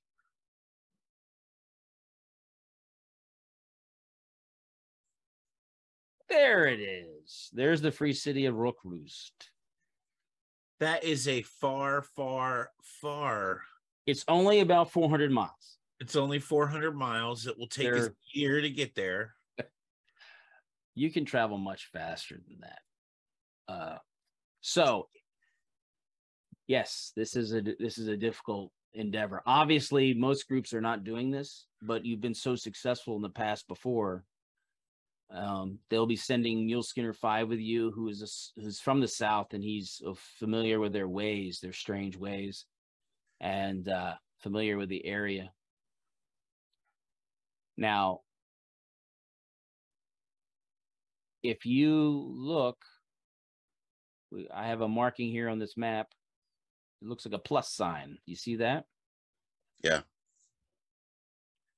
That is underneath fell lines. Underneath fell lands, yes. Yep. It's near the source. It's in the hills. It's near a source of Lesser Branch, which is the river. Is what the river is called.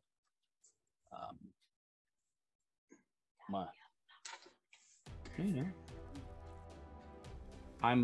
how can you have a power outage? I don't know, like when I was up there, I was watching something and it literally just turned off. Okay. I'll help you in a bit. I'm on right now. Yeah. Yes, I can hear you. And he was adorable, just to be clear. We heard everything. Yeah, that's right. Yeah, he's good.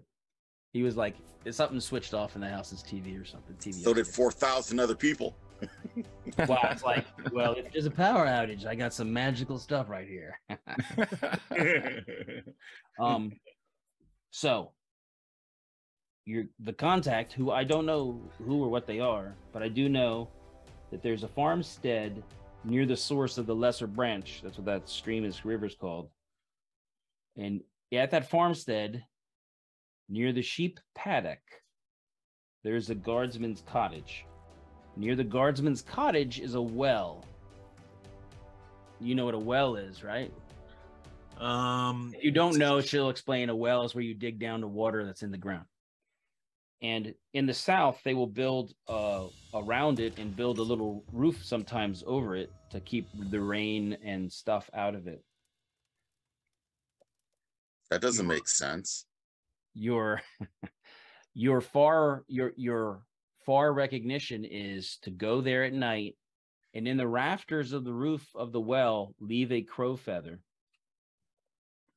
and leave, and then check it at dusk after nightfall to see if somebody has come and left you a sign.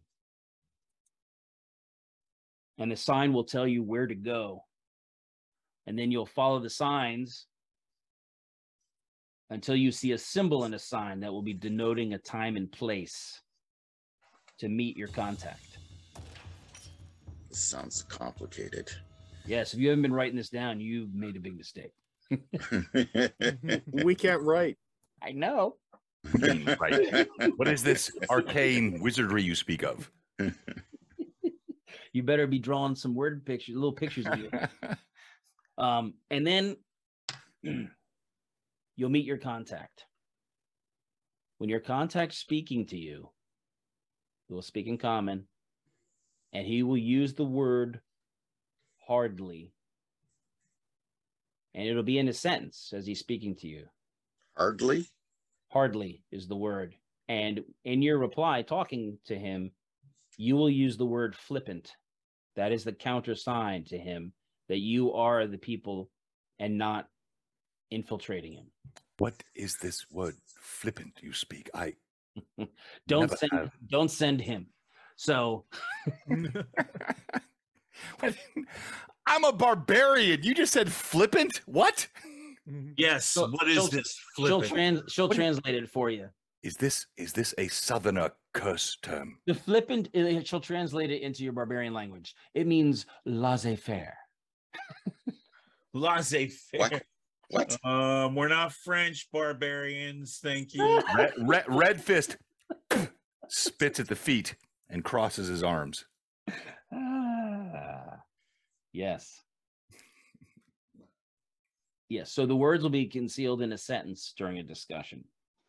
And then at that point, since you both know they're using the proper word to talk to you, you're using the proper word to meet them, you can trust that they're the proper contact, and they will help you get into, they'll have this details of the specific things that you need to do, and they will have contacts to help guide you into Rook Roost, where you have to get something from there that the tribe needs.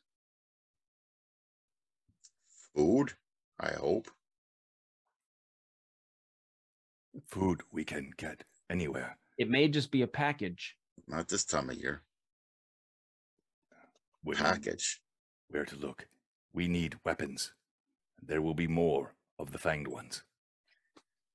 Obviously, this was not all happening today. So,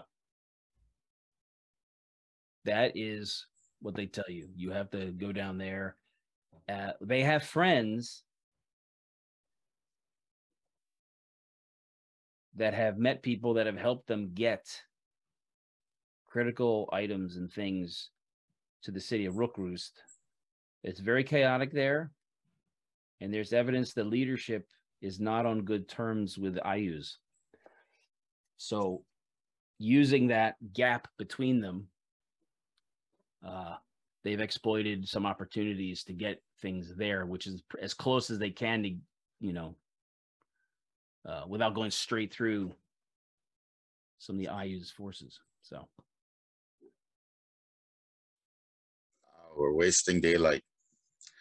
Let's get some rest, pack our horses, and be off. yes, you'll have to hunt on the way. All right, Tim, let me give you some more points here. Okay. Everyone gets 2, except Prometheus, he gets 3. And then Tim, you get 5. Whoa, That all came from Gaetano. Thank you, Gaetano. Gaetano. Why are you giving Tim 5? I know. He doesn't need that. Gee willikers. He knows how powerful we are. Tim will need help. I'll need lots of help. Yes. So, Tim, can I switch out some spells? You can switch out some spells. Yes. Yeah. Okay. Clerics, you can switch out your stuff. I got some short arrows here. They're What we're going to do fist. is, here's what we're going to do is we're going to establish that you have a pretty big party going with you. All right. And you 5 are the primary action people that will be reconning and securing the way for them so they don't get hurt. So we'll establish what your natural way you operate, and then we'll use that as the model to cover the distances, and we'll talk about anomalies along the way if there are any. Tim, I have a question. Hopefully you know. How many spell slots do I have and what levels are they? On my character sheet, I have 5 first level and 4 second level. Now I'm 4th level. Do I have any 3rd level spells or no? I believe. And is that correct? 5 first level and 4 second level. For you, because you have a wisdom bonus. What level are you, Mike? What's that? What level are you? I'm 4th level. No, you shouldn't have. You have thirds then. 6. You have 6 first and 4 second. 6, 4. Okay, 6 first. Okay. Because he has 1 spell slot extra. All right. I am going to attend to the power outage and take a short break while you can look at the map and try to figure out how you're going to cross those rivers and your general approach. Okay? Be right back in 3 minutes. Put this on for a minute, then I'll go back to the map. Thanks everyone for joining us. Jay, thanks for hosting this, and Tim, as always, doing a great job. I'm sorry I was in a bit late, but it gave a bit of expense at my. I love that. That was fun. And Death Crow, Red Fist will gladly take those short bow arrows that you bring him. Thank you so much. Yeah, I'll give you 10 of them. Got it. Out of the 15 that we got there.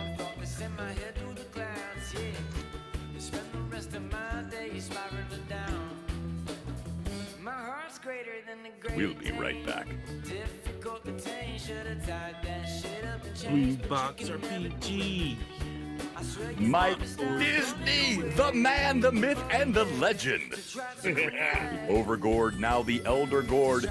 And also, while his Titan dice have been incredible, it was unfortunate last night in the most important role of Dread's life. He dropped a nat 1 fumble and got yanked off by the Elder Gord as it fled the charms of Abby. Got squashed. Grabbing coffee. Coffee, that sounds good. Yeah, that does.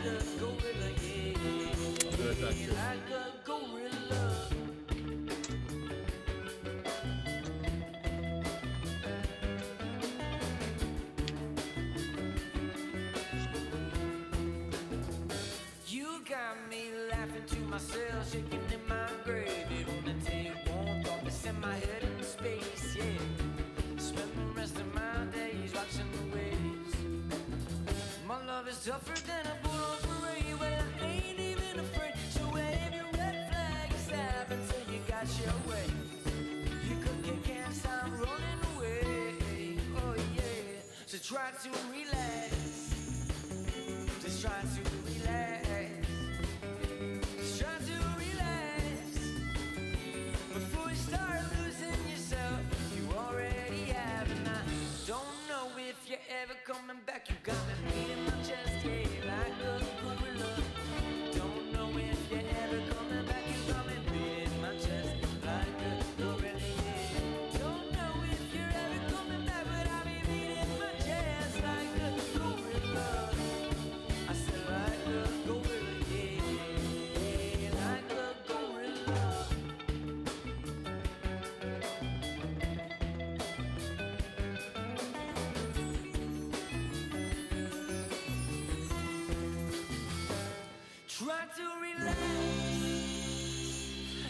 to relax.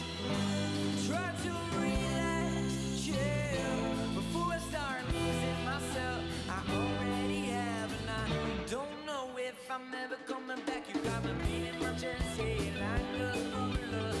I don't know if I'm ever coming back. You got me beating my chest like a gorilla, yeah. Don't know if you're ever coming back, but I'll be beating my chest like a gorilla. I said like a gorilla, yeah, yeah, like a gorilla.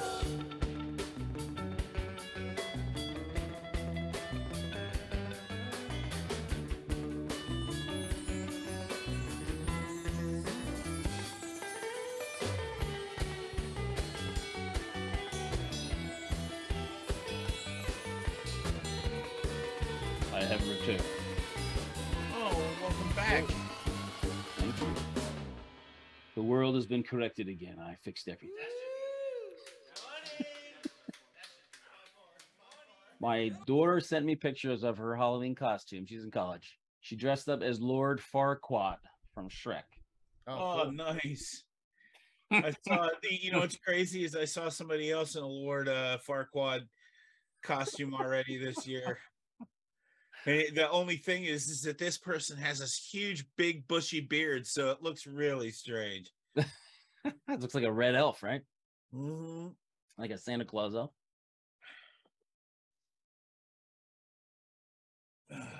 Pretty funny. I used to work with a guy that looked just like the Heat Miser. Remember that guy Yeah. from Jack Frost? Yeah, it was Cold Miser and Heat Miser, right? Yeah. This guy looked exactly like him. He used to be a prison guard, and he retired. I guess he was like the head of all the guards in the prison. And he retired from that job and came to Brinks, where I worked, armored security. And he was just the biggest jerk you ever met, man. I mean, this guy was, he was the biggest jerk and the biggest ass kiss that you ever met in your life. Like, he was, holy cow, man. I'd like to say I was surprised, but I will give him this. He was pretty accomplished, though. He saved everything from his childhood. He brought in this folder one day, and it was every certificate he had ever earned up until present day, and it was a huge folder. And I mean, the certificates went back to when he was like in first and kindergarten. You know, this is crazy, absolutely crazy. it's a little sad, though. Yeah, it is. You got to carry around the folder of all your achievements. Look at me. Look. Just to remind yourself how awesome you are. So I always thought, I was in the Army. There's people that were proud of them, proud of themselves because of their uniform. They had little badges or whatever on the uniform. They were proud of themselves because of their uniform. But the right attitude is being proud of your uniform because of yourself, because it should represent proficiency and competence. It shouldn't be, look at me, I got this. You know what I mean? Yeah, time to shine, people. Are you wearing it or are you bearing it? You don't just wear it. You have to bear. Bear as in carry, not as in.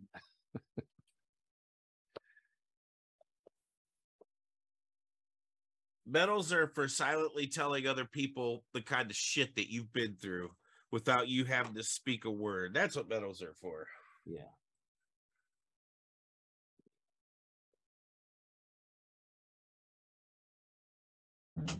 Best kind of medal is the one that is not expected.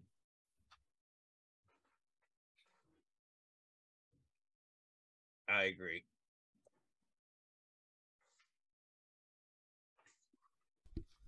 Tim, I owe you a Reaper gift certificate from the win the other night.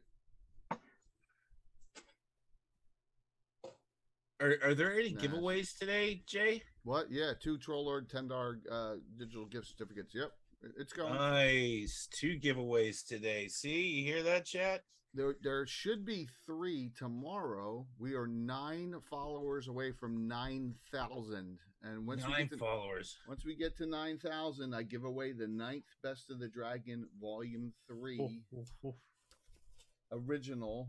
The 9th time. Hold on, I'll bring my cam up so I can do those kind of things. Hey, Nazrat, how did you find Lord Gazumba? Oh, so this is an interesting, well, not a super interesting story, but basically this is back when I was doing night shift, and one of my good friends, I'll be playing, I'll be running a D&D game with him in tomorrow, but he sort of streamed games and that sort of thing, and I wasn't big into Twitch at the time, and I was watching his thing, and then he was going off, and so I was like, oh well, I'm still awake, and just getting ready to go to sleep, and I'm like, oh, I'm on Twitch, so what else is on here? And then I go to, like, D&D. Well, we've been doing this for a while. I've been playing D&D with him, and then I'm going through, and then I see, and this is around the time, like, when I was learning to run D&D, I was sort of big into sort of Matt Colville's videos. Oh, right on. One of his good friends, Jim Murphy, who's sort of a big proponent of the more hardcore old school play style, and then I see Jay's stream come up with old school D&D, and I think at that point it was like 39 or 40 years ongoing campaign, and so I was like, right, let's have a look at that, and then that was it. I was just like, yep, this is my deal. That's your home. That's your home. Yeah, that's nice. it. Yeah, we Very had nice. between a 5 and 10 viewer average then too. Yeah, I found Jay through an old friend that we were just talking about D&D one time. He was over here hanging out with me, and he said, "Have you ever watched Lord Gazumba?" I was like, "No, never heard of it," because we were talking about Greyhawk. That's right. That's what we were talking about. And he said, "Well, this guy's been running a 40-year campaign." Yeah, like that was back when it was just 40 years or 39, something like that. And so we turned him on, and we were watching it that whole night. We just watched Jay. And you could tell by Jay's gloriously lustrous hair color that he started DMing when he was -2 years old. It's incredible. Yeah. I do not dye my hair, John. I know. He protests that every time. I believe him, though. I really do. Jay, I'm trying to remember. How did you and I initially connect? Was that Instagram, or did you reach out to me? I know it's been 3 years now, and we've been great friends. But how did we initially connect? I think I was. I perused back in the day. I perused the world for streamers, and I think because what you were doing, it caught my eye, and then we just started talking. It's been that way with almost a lot of the community people. I was nothing when you found me. Come on, man. No, so seriously, like I think I had 10 followers. we were so. If that was the case, yeah, you were definitely scouring the bottom of the barrel, Jay. Well, the really cool thing is if you look through and all the subs, like you see Tino, 18 months, Zump, 18 months, even Mystical's at 10 now on the sub list. It just goes. Keith 26, Ashur 31, and Naz 50, right? And Gitano 40 something, right? Tim is our longest sub outside of our inner circle of friends. So he's like the first one outside of Tim and Mark and Tom. He may even be longer than Tom. Yeah. Grendelwolf hit the nail on the head, and I did not realize this. It's not dye when it's a toupee. I just got a haircut. Oh my God! Real, man. No, I'm sorry. I've been in the room. It's not a toupee. It's I'm not. It's real. And I met Jay when I was getting a car ride to a game, and the first words I said were, "Don't you think a man should get 2 attacks with a dagger because the speed factor is so low?"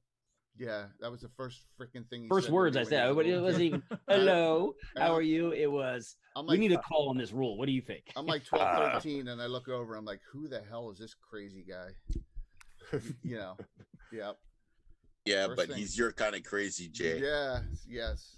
He's all of our kind of crazy. Talk about the toenail clipping collection. All right, that'll be Oh, gross. no, Jay. It's fingernails. Okay. Gross. Did you guys chew them off? No. Really, No. Mike?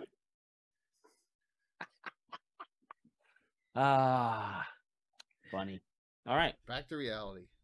back to reality. Oh, and thank you this morning, top D&D Back to stream of the reality. morning too. Thank you very much, everyone. And if, Thanks, everybody. Back to reality on a D&D stream, right? Yeah, uh, exactly. Something more important than reality. So I did you guys plan your route? We did. Shortest point. You're gonna go south, straight line. actually, Tim, while you were gone, we already got the Raven Rook, and we've already established ourselves at a nice little inn there. And just wanted to bring you up to speed, let you know. Okay, so you have a number of non-combatants, some of the survivors from the Tents of Lament. So you have some. You don't have any really little kids, but you have some teenagers and some other, some 10, 11, 12-year-olds. Plus you have Fairwinds, and you have all your other characters who aren't here. All the other underdogs are also in the trail. So they'll be part of the base camp.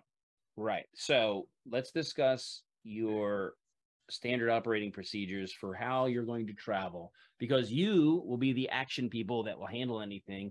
So how far back are you going to have the other ones travel? Are you all going to travel together?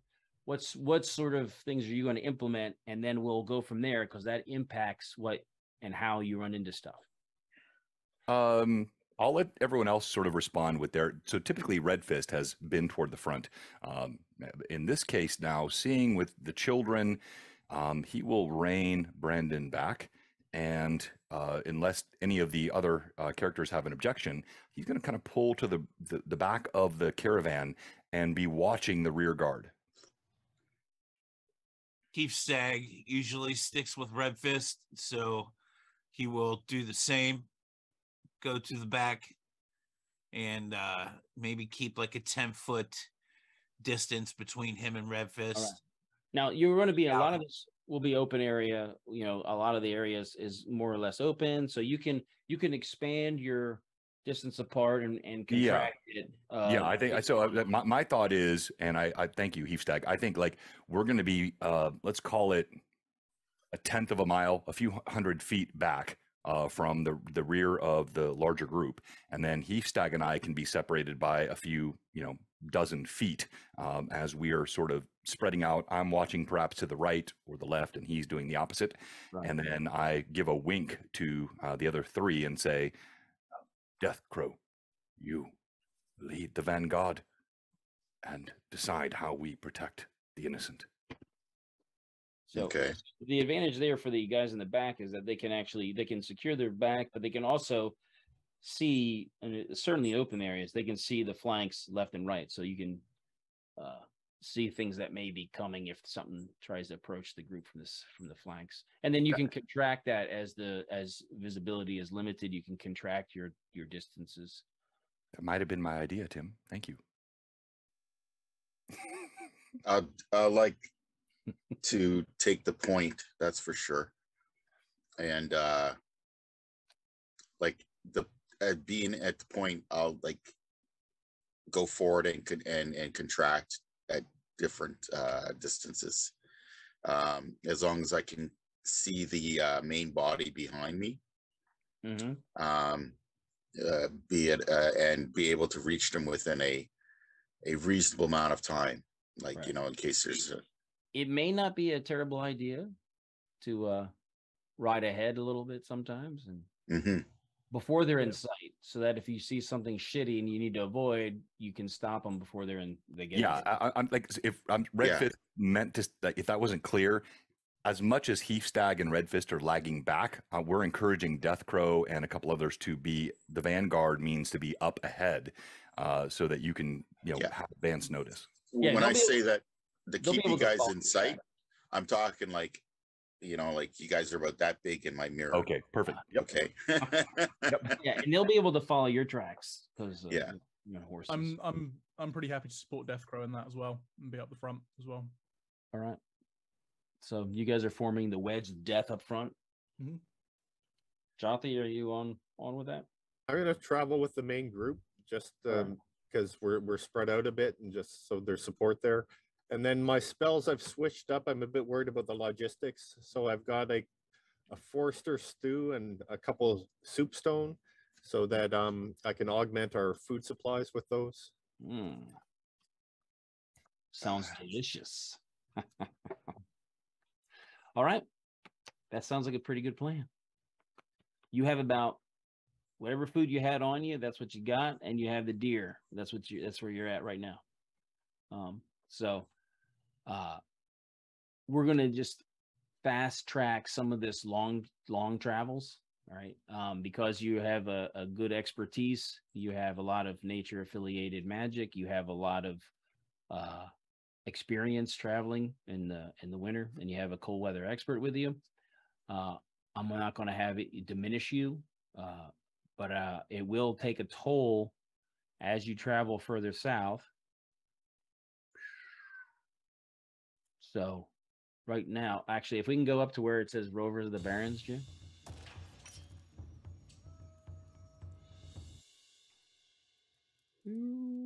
Where the actual word is. There you go. You can see your little U is right over the E right there. So that was about 100 miles.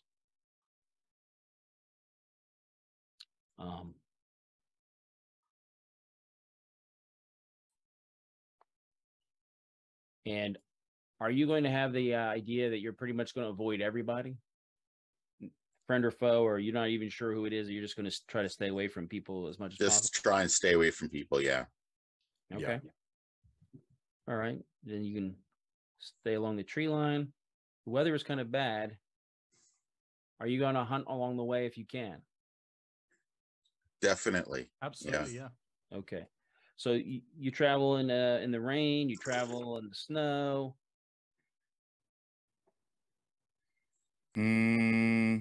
Are we seeing rain and snow? You tell us. Well, occasionally. When you get further south, there's the occasional freezing rain or sleet. Yeah. I like it when it's wet and cold. Snow is too dry. Yeah. That's super miserable. All right. So now you're getting. Thank you, Christopher. I was wondering where that was going. That's given to me. I appreciate that. What happened? 5 regulars, John. Yeah. Thank you. Thanks, Tim. Greyhawk. So, if you can see here, I've been so generous fast tracking. If we go down south, Jay, I get suspicious when Tim gets generous. Yeah. As well, you should be. Yes.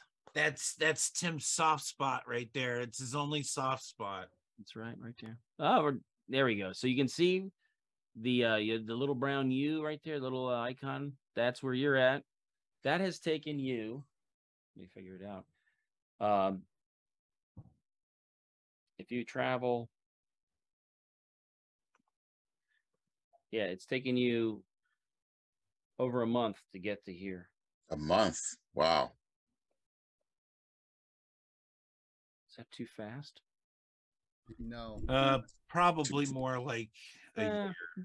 You said about 400 miles, and we could probably do. I'll say 2 months. Yeah, 2 months. Yeah, not near the end of winter, but it's still cold. And now you're getting to the frontier of enemy held terrain. That red line is along a river, and that is, of the fell lands that IU's forces are running around there. However, you're informed by Mule Skinner 5 that the inhabitants of the fell lands are very stubborn, and ornery, cranky, independent, self-reliant people who have been kind of thwarting, and kicking back at any sort of attempt to control them. So they're constantly a thorn in the side of any occupying force. And because the occupying forces are so disorganized, they're usually not very effective in administering, this region. However, that said, you don't want to get near any of the cities. You don't want to get too close to any of the cities. Yeah, because cities is what the using forces are going to concentrate on. Right. Until you get down to Rook Roost, then that's the city that you'll have to figure out how to get into. Right. So you have basically lost about 3/4 of your arrows, used, I should say, in the interim as you've been traveling during this time period. 3/4? Yeah. Ooh. Because you've been hunting and Of course. surviving. I don't want to. I don't. If we were playing every week as a campaign and sitting around the table together, we would do this. It would take us a lot. It'd take us weeks to do this over and over and over. But because of the nature of what we're doing, I don't want us to spend too Tim, much. I like it. No, it's good. And we might have those who can create the arrows. Farriers. What? No, that's that. No, whatever. So, Fletchers. but Fletchers. Thank you. Fletchers, But you would still be struggling in the process here, finding straight wood. No, I think 3/4 is a good 2 months of hunting. So this is where you've gotten to. That 400 miles was 400 miles all the way to Rook Roost, which you are still a decent distance from. You're still about 200 miles from there.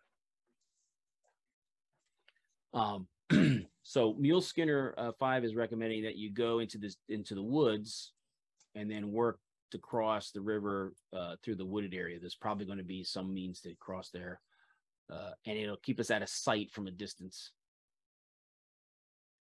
And but we don't want to go. We got to be careful in the woods. But he feels it's safer. He thinks it's safer than being out in the open. Yeah, definitely. I would definitely take the woods too. Anybody disagree?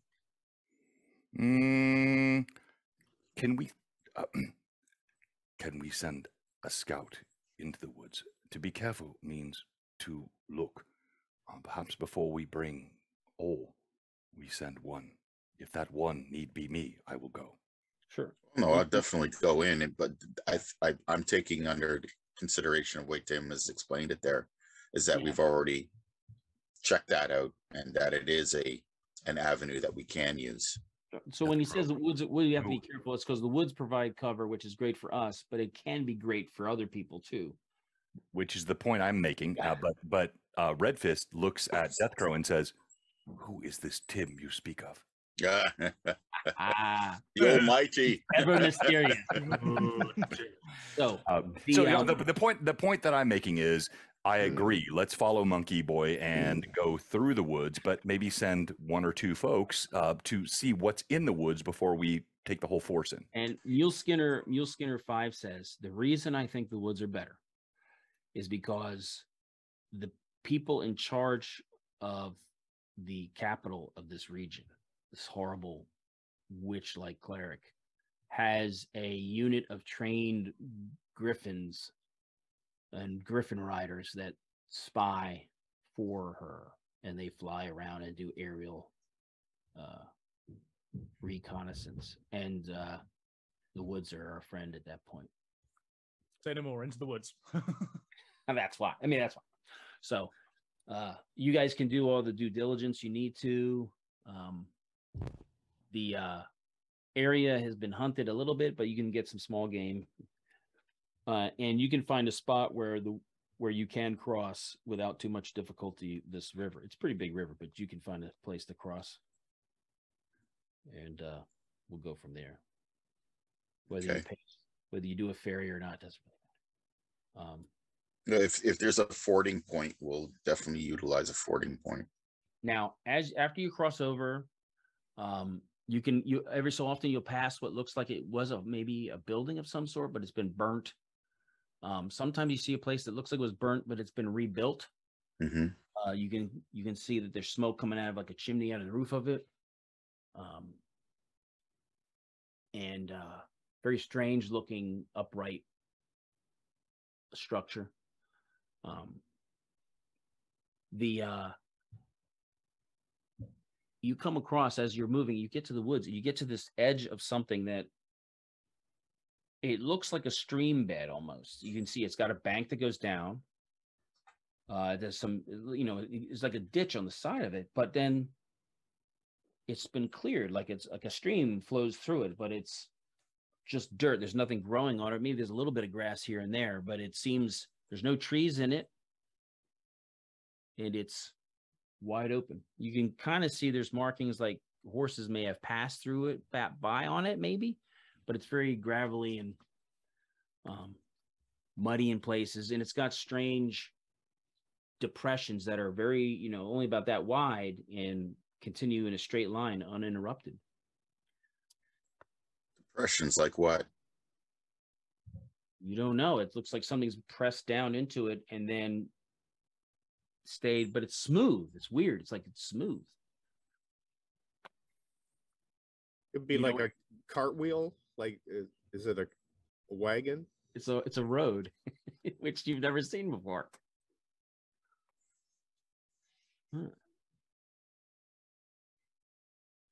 Okay.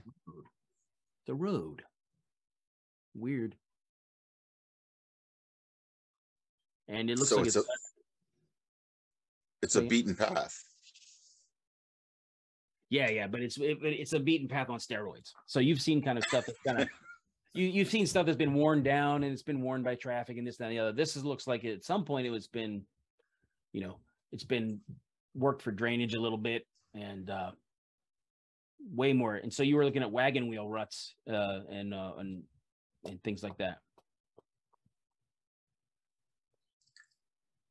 So are you going to travel along the road, or are you going to cut across? What are you going to do?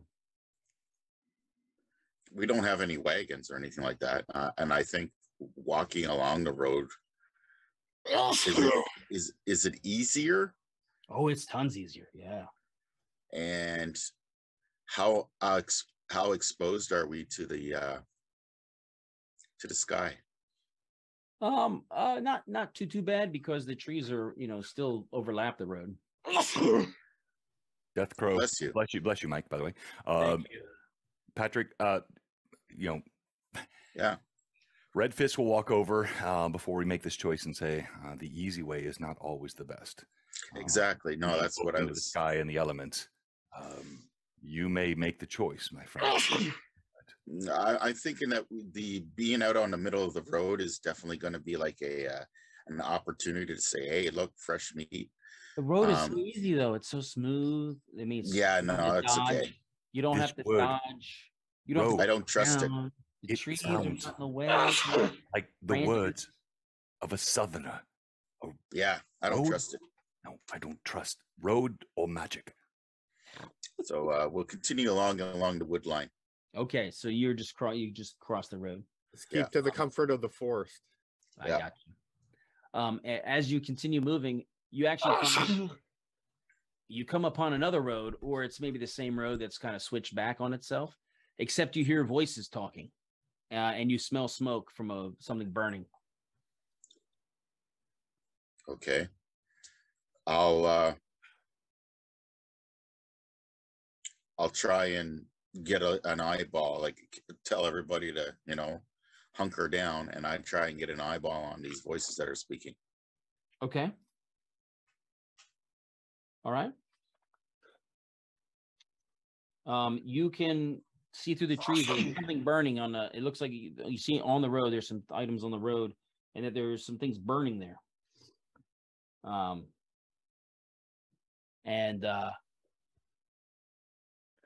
You see boxes with wheels on them, so it looks like there's wagons, but you don't see any horses. And there's a number of men standing around. There's about 8 kind of armed men in leather armor and with spears, standing kind of like, securing the area. And Tim, can you give us a quick sort of description of where Death Crow, Grey Fox, and versus Jothy and Heathstag and Red Fist in the back? Yeah, you're about 30 yards away, just kind of scoping through the trees, because you're hitting a road oblique. You're looking through some trees, and then you're looking down a road. So they're in the road. So you're looking through partial cover, and The reason we're not doing a map is because we're not fighting here. You think? I'm gonna do something here, guys. Maybe we are. No, yeah, maybe Maybe I'm not. we are. Yeah. What I'm gonna do is I'm gonna say, okay, I'm gonna tell Fox that I'm going to go out onto the road and I'm gonna walk towards these men. Okay, and judge by their reaction whether they're friend or foe. Okay, and if not, then I'll try and escape and you cover my escape if they're bad. But if not, then hopefully I get to converse with them and something ideally in our favor will come forth from this. So if you can quickly communicate this back to the main group. Sure. I'll wait until you get back to my position and let Mule Skinner know as well, specifically. Okay. You can walk up as soon as they kind of see you. They're like, "All right, we got company." And they're speaking common. They're speaking. Oh, somebody's coming. I keep my hands like open. They're looking. They're looking at you, and they're kind of like, "It's not one of them. It's not one of them." And you can see one of the wagons is on fire in the road. It's on burning, and the other wagons have been. You can tell stuff has been thrown out of them. There's no horses attached to them, and there's a guy sitting on one of the wagons with his head in his hands. You know, he's like very upset. And when they say we got company, he looks, and he jumps down off the wagon, and he's like, "It's all right." And he walks over towards, he has some guards with him, but he walks closer to you, and he's like, "It's okay, it's okay. This is not one of them. Look at him." I don't know how to take that. He's like, this is a Northman here.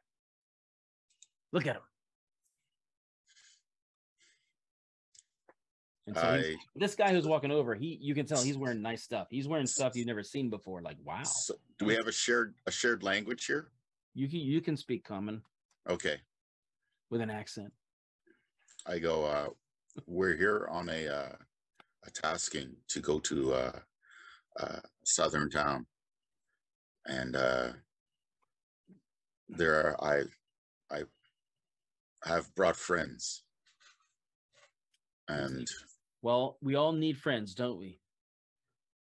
Are you a friend? Yes. Yeah. I need a friend, you need a friend. Okay. Does Heath Stag notice that we have stopped and he's talking to somebody? Yep. Word's gotten back that there's a powwow going on. But we can see it, right? We can see it. Through the trees, yeah, you can see him through the trees. The guy has hired men who are guarding, and they're paying attention, but they're not seeking to offend because his boss is like, it's okay. They're nervous because Death Crow looks a little fierce and a little bit wild. They're not used to seeing all that, but and he said we are traveling, and they're like, who's we?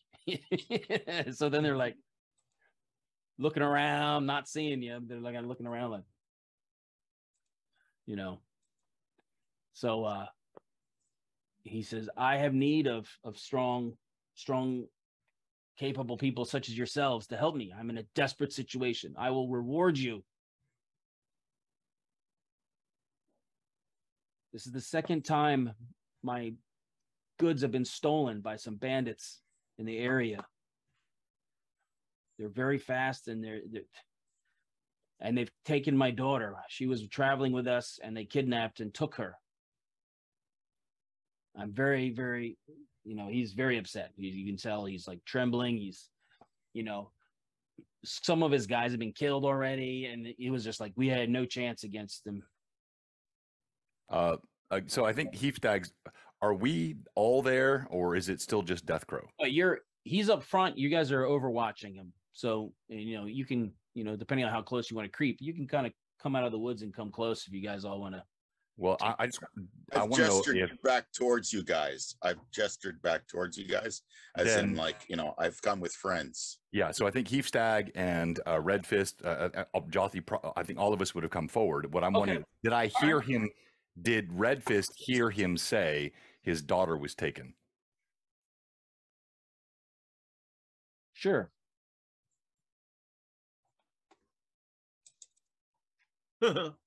Sure. I need somebody to get her and bring her back.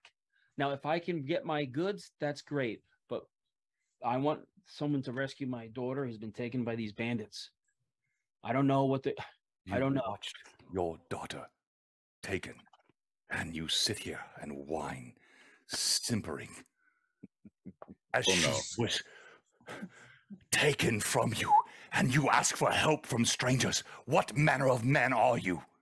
I am a businessman.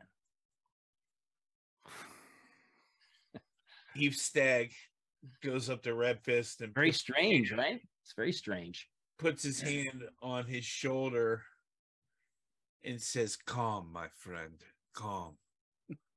Know your patience. Maybe we can help these people." He's like, now that's the kind of fire I need. I need someone like that to help me.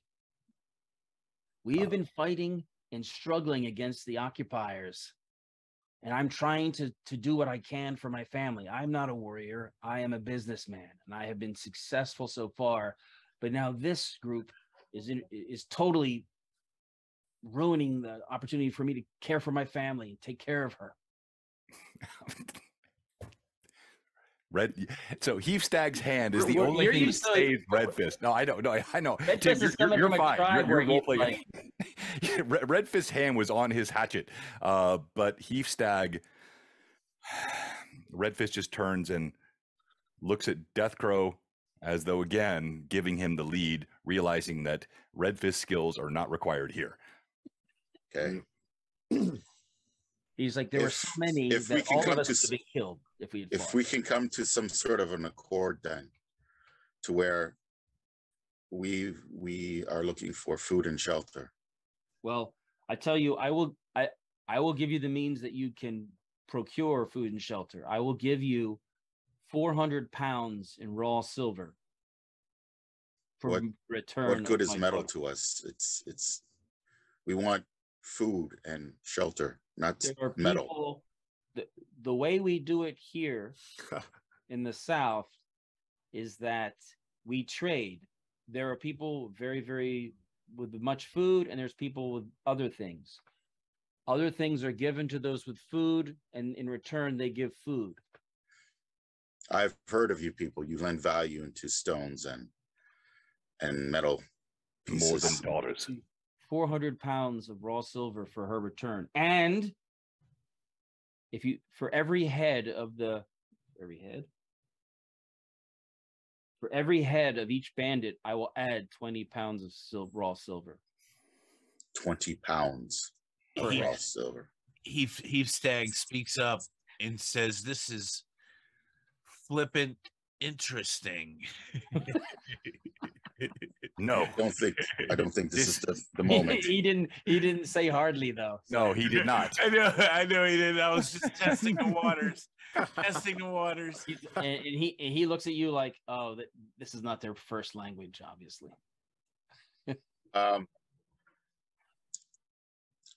I'll first discuss it amongst my peers, and then we'll give you an answer on whether we'll assist you in exchange for this silver stone.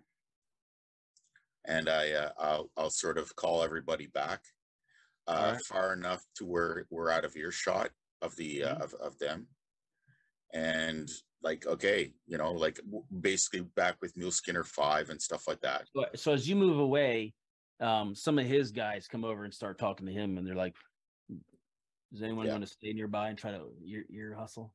Yeah. So sure. No. Well, do you guys agree on assisting them, or should we push on with our initial tasking?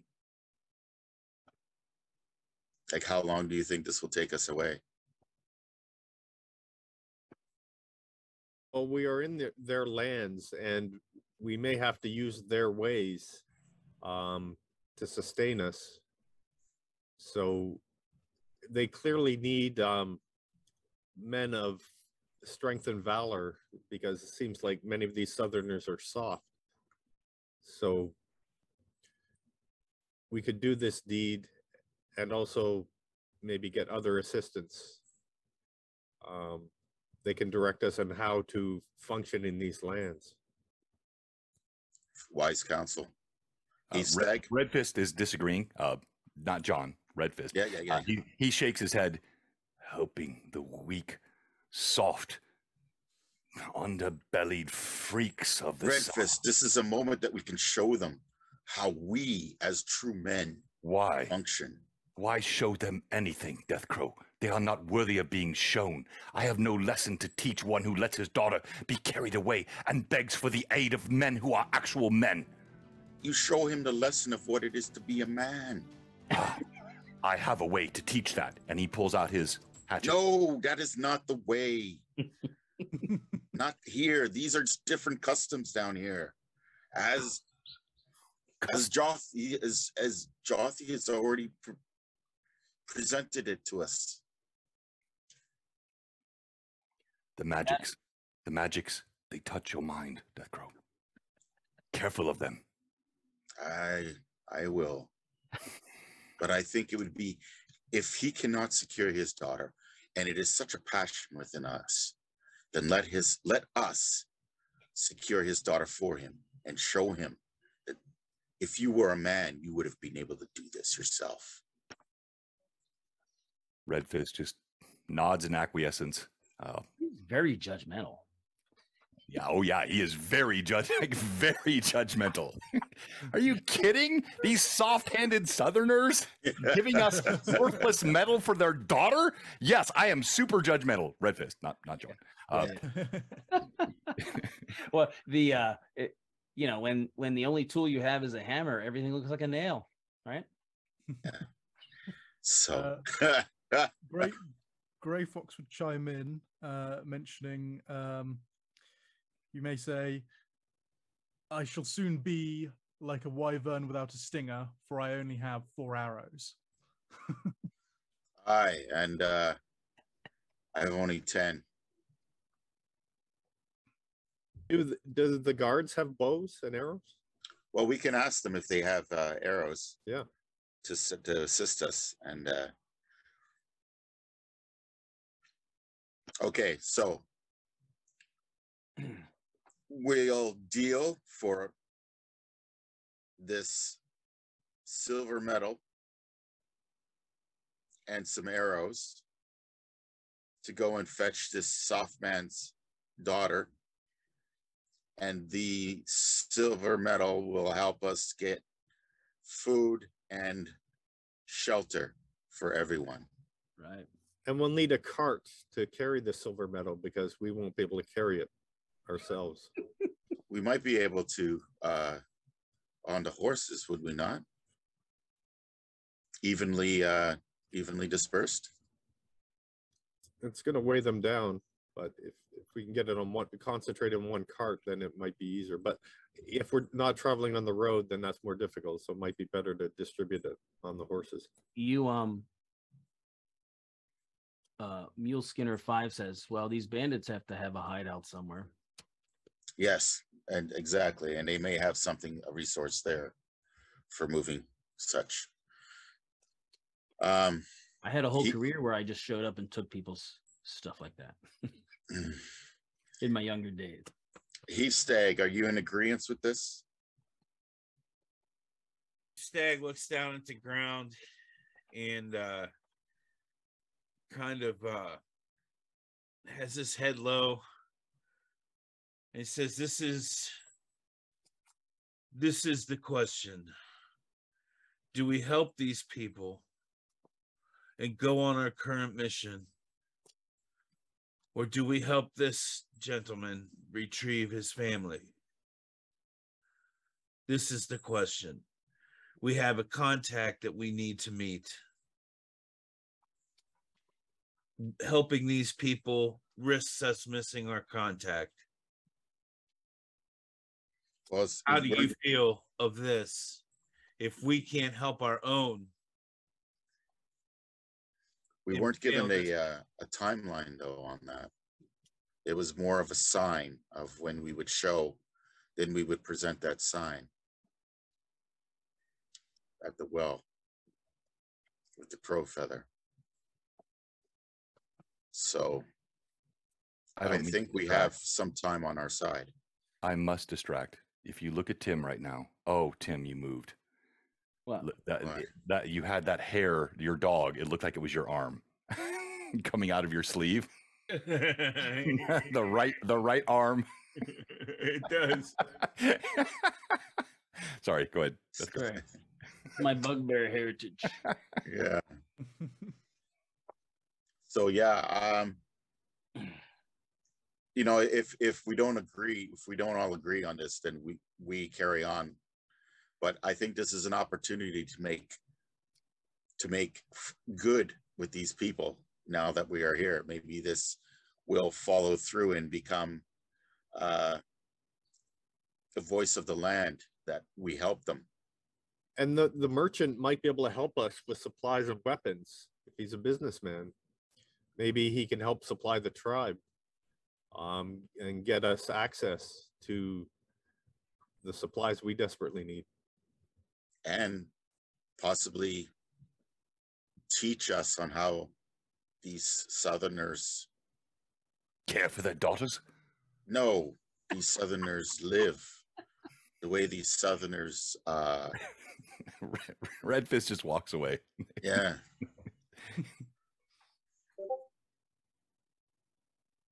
So I put my arrow into the circle. I draw a circle into the dirt, and I put my arrow into the circle, and I go, anyone who's in for this, let me know. And I put my arrow in the circle. I'm in right away. Jothy's in.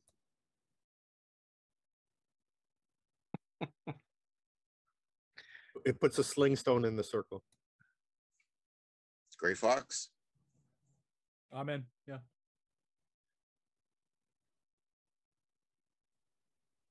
Again, Heave Stag looks down at the ground and looks up at you and says, I am sorry, my friend, but I cannot and will not betray our current mission and go off course.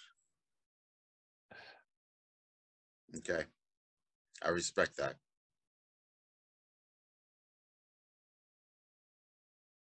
Red Fist?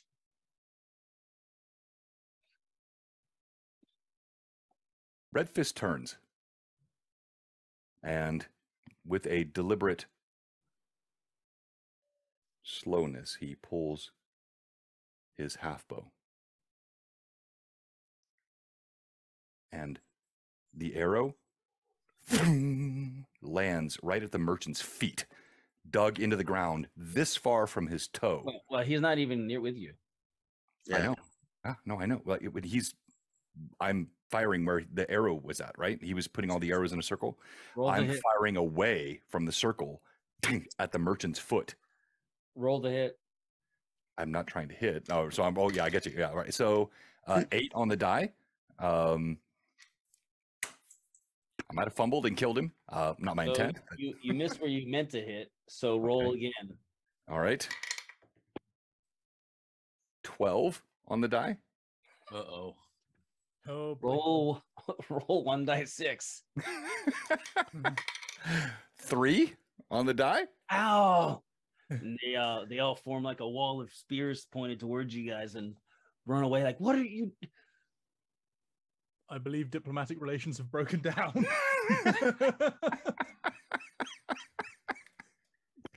I'm sorry, Tim. I can't. There's no way Red Fist would agree with this. No way.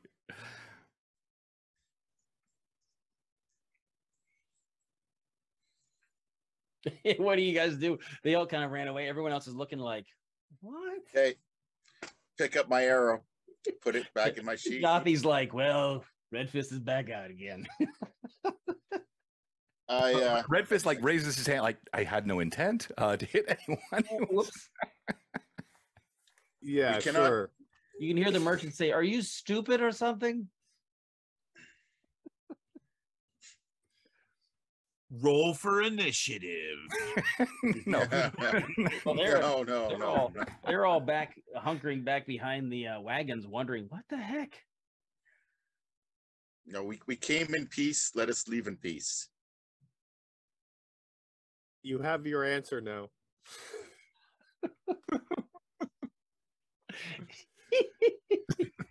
And Oh, okay. Go back to the woods and we carry on. You go back to the woods and you carry on. Yep. All right. Oh man, we are horrible. I'm sorry. I did not mean to like suborn the will of the entire party with that action. I really wasn't. How But could you ever think it wouldn't do anything but that? it was like a threat. Like a. All right, go on. Sorry, Tim. If I like said, "Hey, back up," bam, bam, bam, and fired some rounds at your feet, like you would. If I were. All right. Yeah, I think I made my point about these folks and how they've acted already. His daughter was just carried off. I'm pretty sure an arrow at his feet would just have made him yellow his leg. They told you they were so outnumbered that they all would have been killed. And it's your daughter. Your daughter. Do you? Right. She still would be carried away, and he couldn't have gotten some strong Northerners to help. Well, I guess he can't get strong Northerners to help. John just shoots off his big toe. I'm sorry, guys. Now we've just started another war. Yeah, don't trust those Northerners, man. No, you shouldn't. Well, that's terrible. I got to do a DM niceness roll. Uh-oh.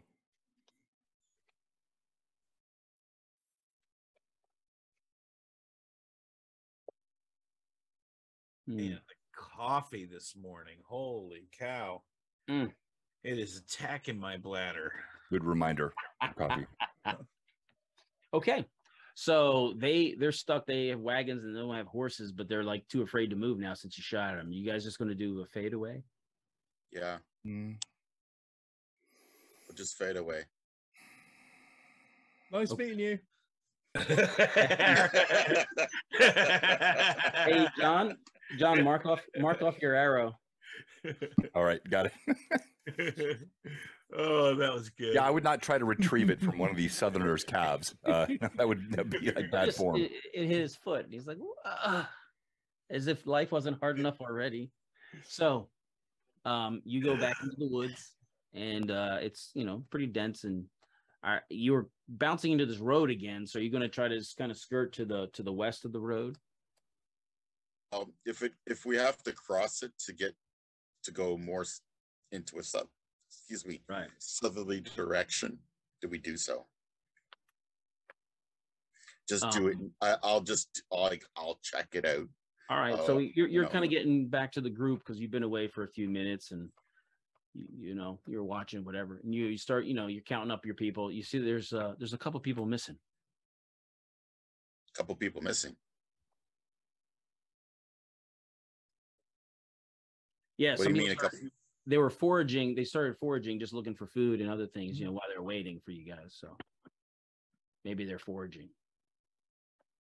Or the bandits have them. Huh? Heave Stag knocks an arrow. Okay, we'll take a look then around the area looking for them. Okay.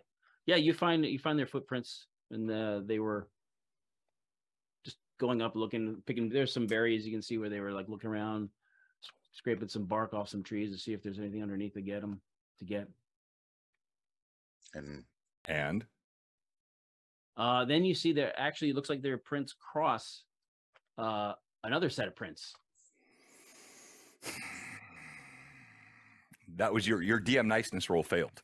Looks like horses, but don't worry. I'm sure Fairwinds is fine.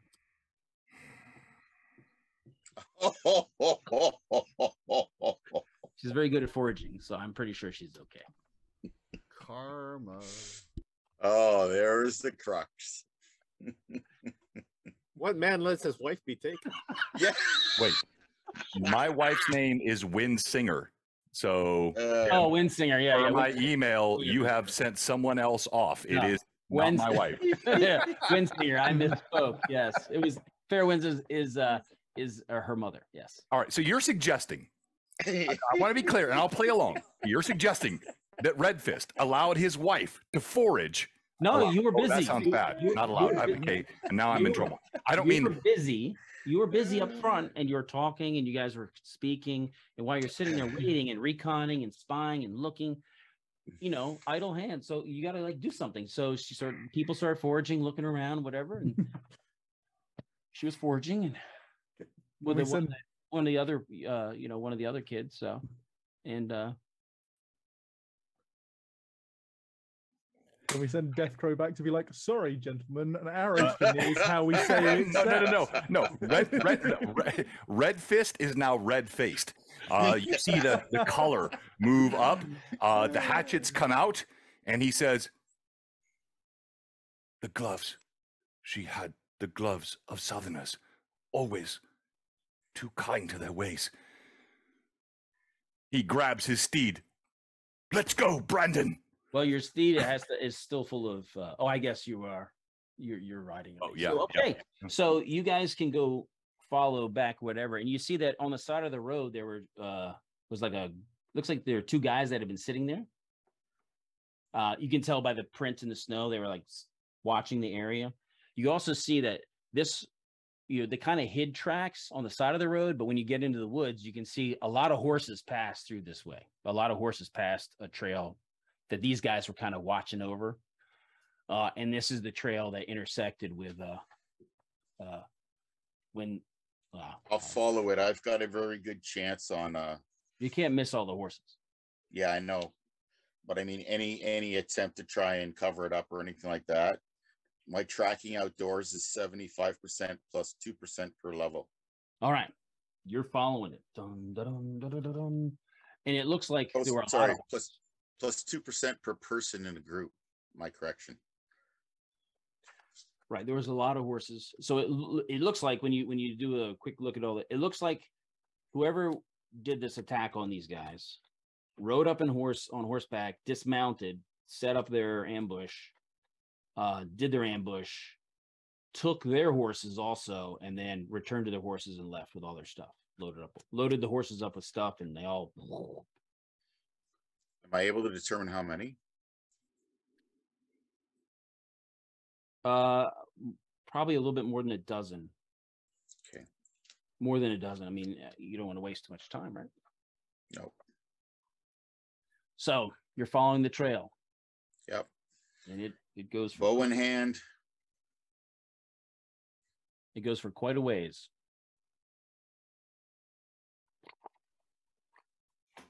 And it's going to go into nightfall. This was near the end of the day. That could be in our favor. Yeah, there is no talk of favor. There is no concern for fall of night. Even absent his mockery of this soft-handed Southerner, Red Fist would have compelled himself through wind, sleet, and snow. The horses' hooves thunder through the forest. As Death Crow counts, Red Fist cares not and thrusts his steed forward. I will say this about the prints on the road, that it seems like the horses' hooves stand out much more than yours. They seem to have a funny ring on the front of them, like they're, I don't know, like they're standing up or something. Basically, the Southerners' horses have horseshoes. So you continue and you ride. You're gonna start tracking through the night. When we get back, we're gonna have to convince the merchant that the arrow was actually a yes, so we can get the reward.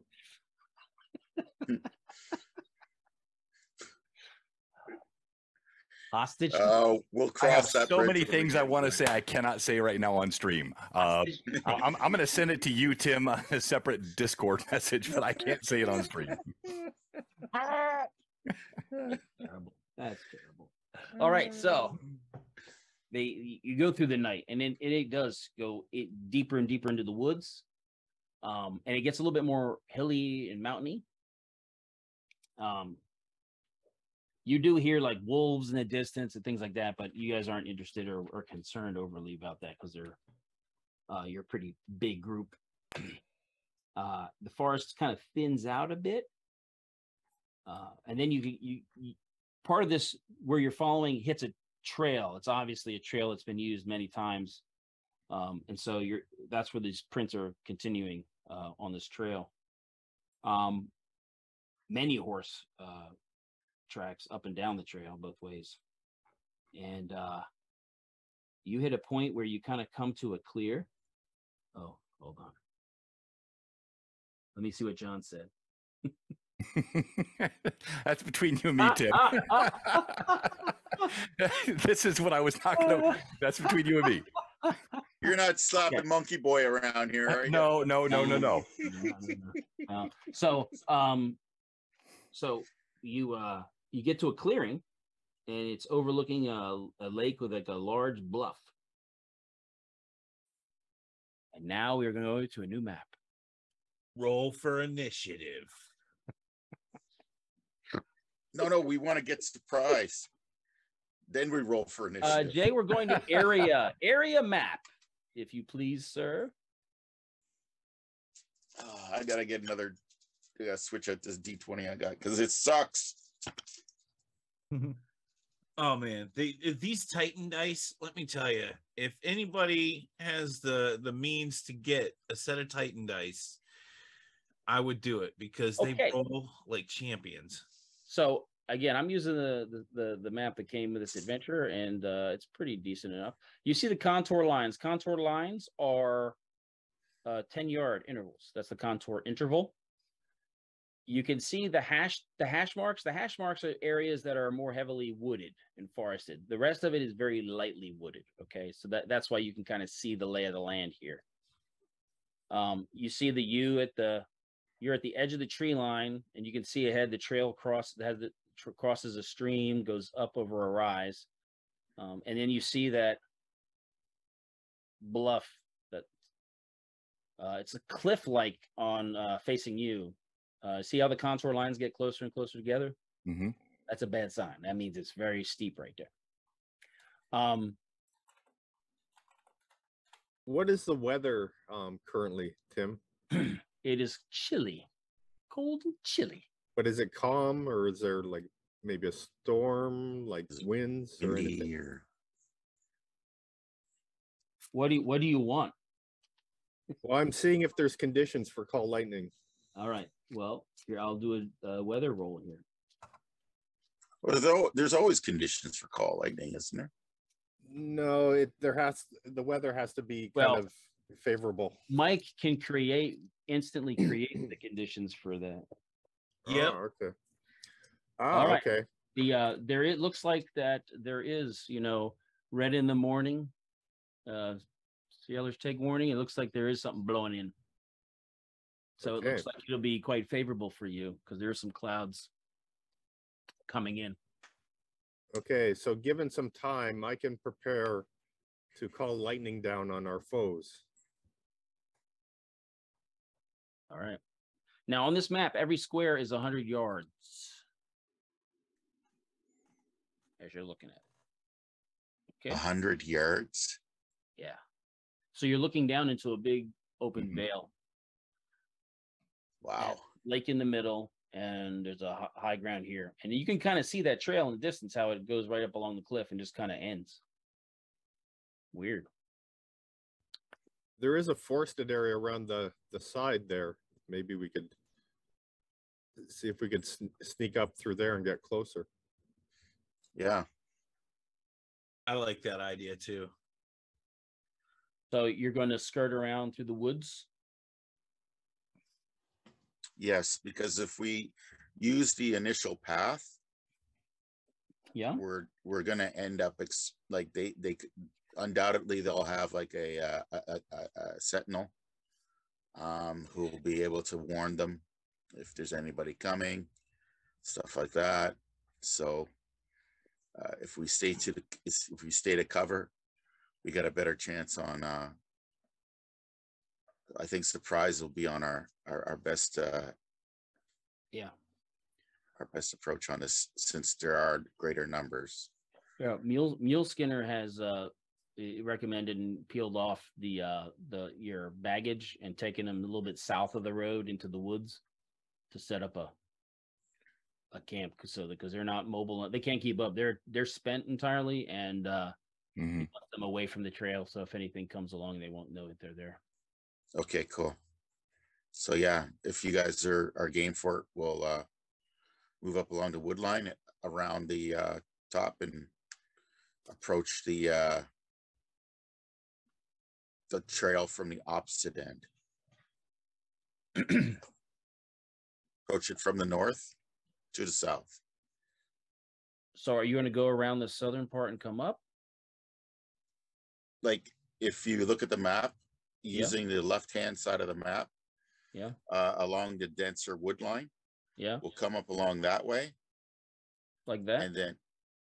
and then if there's a crossing point that we can utilize, because it'll be dark then, we'll go like across that point, come up Well, to where, yeah. okay, come up to where we're perpendicular to the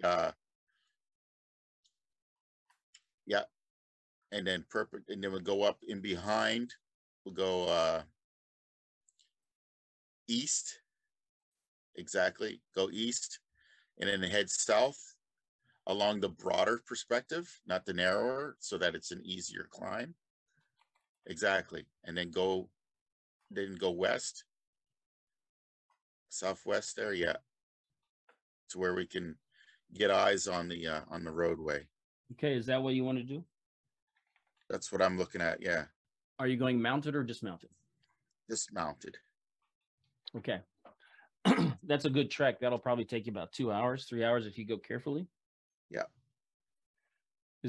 Are the four of you, the rest of the four of you going? I am. Hello. Okay. Yeah. Fair So fist. you're creeping you're creeping along. Weather's blowing in more, and you get to that higher point, right? And you guys are still skulking around, right? Yeah.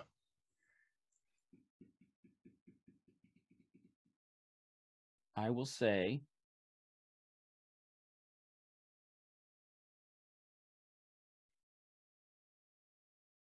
Do we see signs of their camp? How close are we? well, because you're skulking around, Oh, snap. He's thinking about something. He's looking up some armor classes or something. I think we just came across some sentinels. Yep, Red Dragon or something.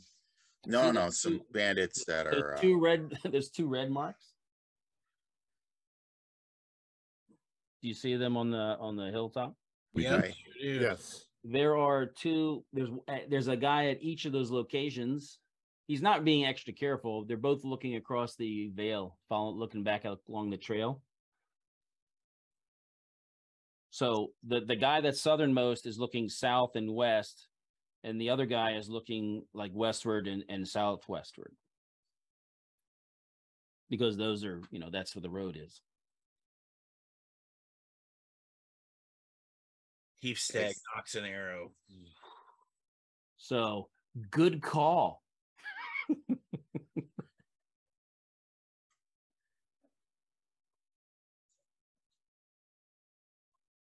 Try and take these guys out as quickly and as quietly as we can.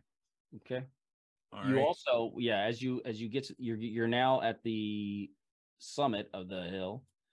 As you're looking down the slope, you see something else that you couldn't see before because of your view. You can see it now. You see a structure and a fence line right there. Looks like there's a barn, and you can see that there's a kind of a very large, loosely fenced area, and it's hidden in a copse of trees. There's trees kind of around it, so you can't see it directly looking up at it. Right.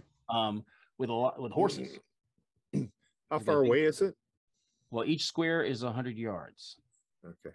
So you're looking down on it. Okay. So you are about 100. You're about 180, 200 feet from the guy to the south, if based on that marker right there. So give me some time to prepare my ritual, and then we can take out these sentinels and mount an attack. Sure. So yeah, keep an arrow knocked and ready for them, and then if they notice us, take them out. But otherwise, we don't want them sending up the alarm before it's complete. Definitely. Well, those two there are separated enough to where I don't even know how they would communicate with each other, really. Like one's higher and one's lower, and they're over 200 meters apart. But they may have a means to sound an alarm for the camp to notify them. Yeah. You guys hear a bang, like sounds like some metal gong or bell or something metal goes clank, kind of clangs out. You know, you're doing your thing, Jothy. You're still. Yeah, I'm chanting and Where's brushing Red up some Fist? mushrooms. So when that happens, the guy who's on the west side, he kind of gets up and he starts moving south towards the other guy. And that other guy kind of moves west a bit. So they're both see if I can move this. So basically they're moving like 2 contour lines down and headed south is what it looks like. But the one guy who's south of you is waiting for the guy to the west of you as he's walking over. He's walking along.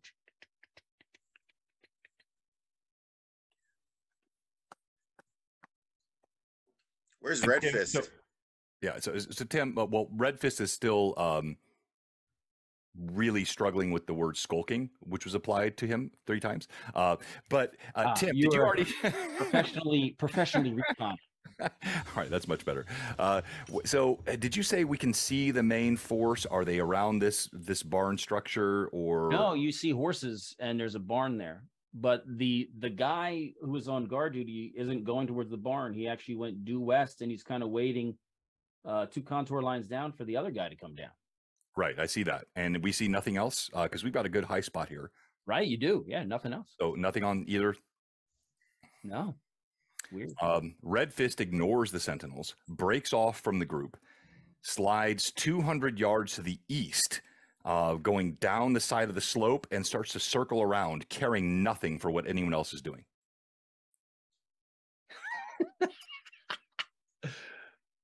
Typical. Yeah, he's been this way from the beginning. Tim, Gray Fox, I know, like it seems like this is my character. This is not me. This is what he does. I love it. I'm not a jerk. I love I'm it. just yeah. Tim, everyone gets 6 regulars except Mike, who gets 7. Oh yeah, What? that's right. Massive cheers. That is right. Let's go. Did I get 6? You got 0.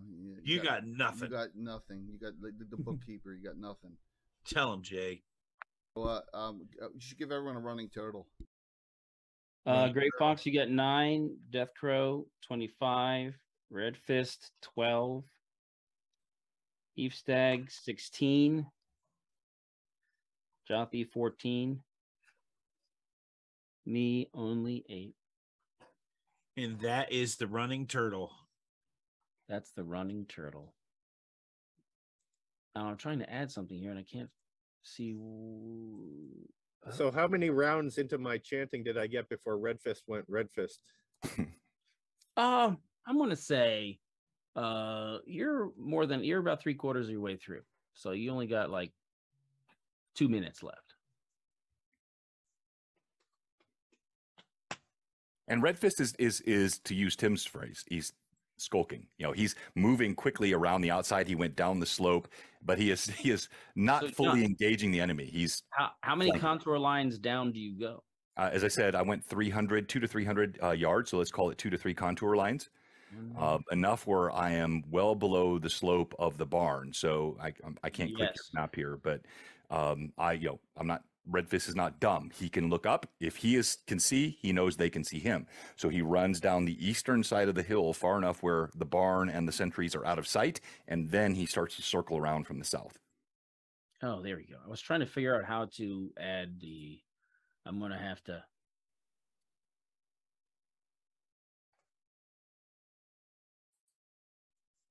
You broke that cliche there, John. Never split the party. Is that a thing? My players always split the party. John did it. All right. There we go. I was like, in the map, in the view I had, I couldn't add the extra one. So there's John splitting the party. Okay.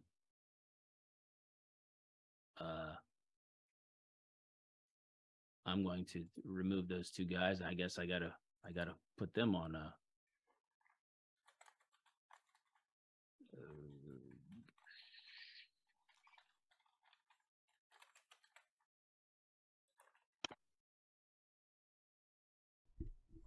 You threw Tim for a loop. Pardon me, 1 sec.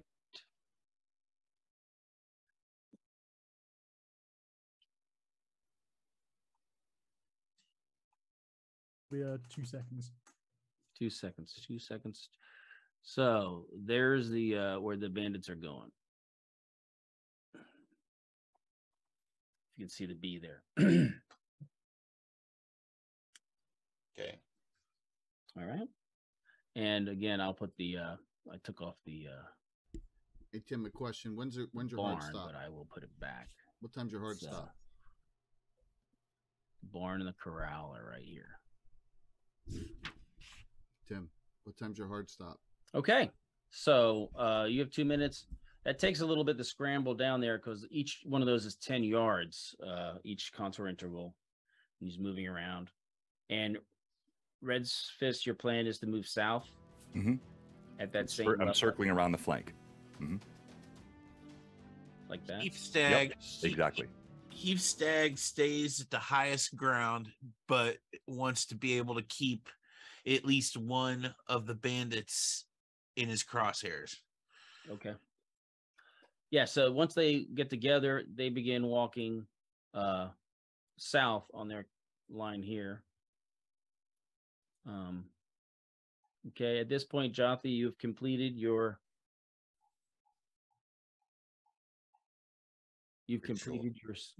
spell. Okay, I tell the members here that okay, I'm ready. Now you designate your target, right? Yes. So I believe it's a 720-foot range. Yes, it is. And they are at 200 yards. So they are at the edge of the range, unfortunately for them. Yeah. Yep. So I'll call it down on. So the two are right together there. Yeah, they're walking together like they're basically they're doing a guard change. Okay, zap them.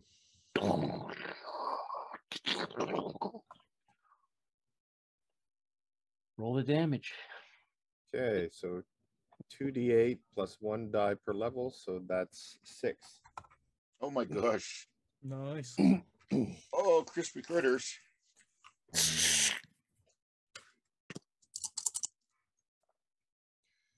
So the first half is 15. Second half is 19, so 34. All right. You see lightning hit down right between them, and they go like this. And you see it looks very strange because and a bunch of smoke shoots off of them. And they stand there like this. And then you see there's smoke coming off of their hair as their hair is burning, their beards are burning, their underclothes are all on fire as they kind of just go to the ground. They just got electrocuted. Or as Tim might have said earlier, the moisture has left their flesh. Yes, they've been You can pull it out of the oven. It is done. Oh. Long pig, Okay. anyone? Scare some of the horses, though. Meanie, you're mean. Have to help. So, Red Fist, as you're scooting around, you're startled by a strike of lightning that's pretty close. You're like, "Ooh." I mean, it's just a couple 100 yards away. That's like, woo, that's very close for lightning. Yeah. So you've taken my wife and you've referred to me as both skulking and scooting now. So And he's crab walking down the street. He's skipping along the contour lines now. Skippity, skippity, skippity, skip. Now, as you can see, there's a trailer, a well-worn trail, right? You can see it in front of you to the southwest of you. You see that's where the trail comes up. And you can also see that there's a less defined trail straight from, there up towards the red square where they take the horses. But it's not a beaten trail like the one that still continues around towards the cliff face. And Tim, I'm sorry if you said this earlier. Is there any tree cover on this hillside, or is yes, it it's lightly wooded. So okay? There is some cover, but it's not heavily wooded. All right, then Red Fist will, within the light cover, skulk and scoot up the hillside on the lightly traveled path toward the barn. All right. Oh, wow. Going uphill. Does this pathway lead into the side of the hill? It goes it goes onto a cliff edge and goes along the left side of the hill, but you didn't see it when you went around the other way. Right. So what are you doing after the lightning blast hit?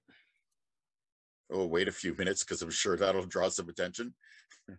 Well, I mean, they're on a hilltop and there's a storm coming, so Yeah, they could think it was just a natural occurrence. Yeah.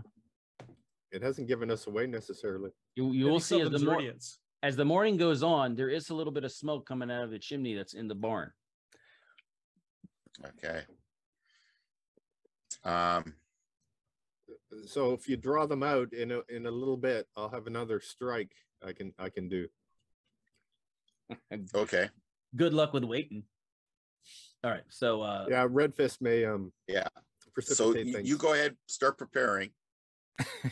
And we'll make our way down there. He'll be able to blast something else every 10 minutes. So we can move down. Yep. So are you moving down like pincer motion? So you see Red Fist skulking around on the southern side. Is there a doorway or anything like that on our side? Or a window? It's a very good question.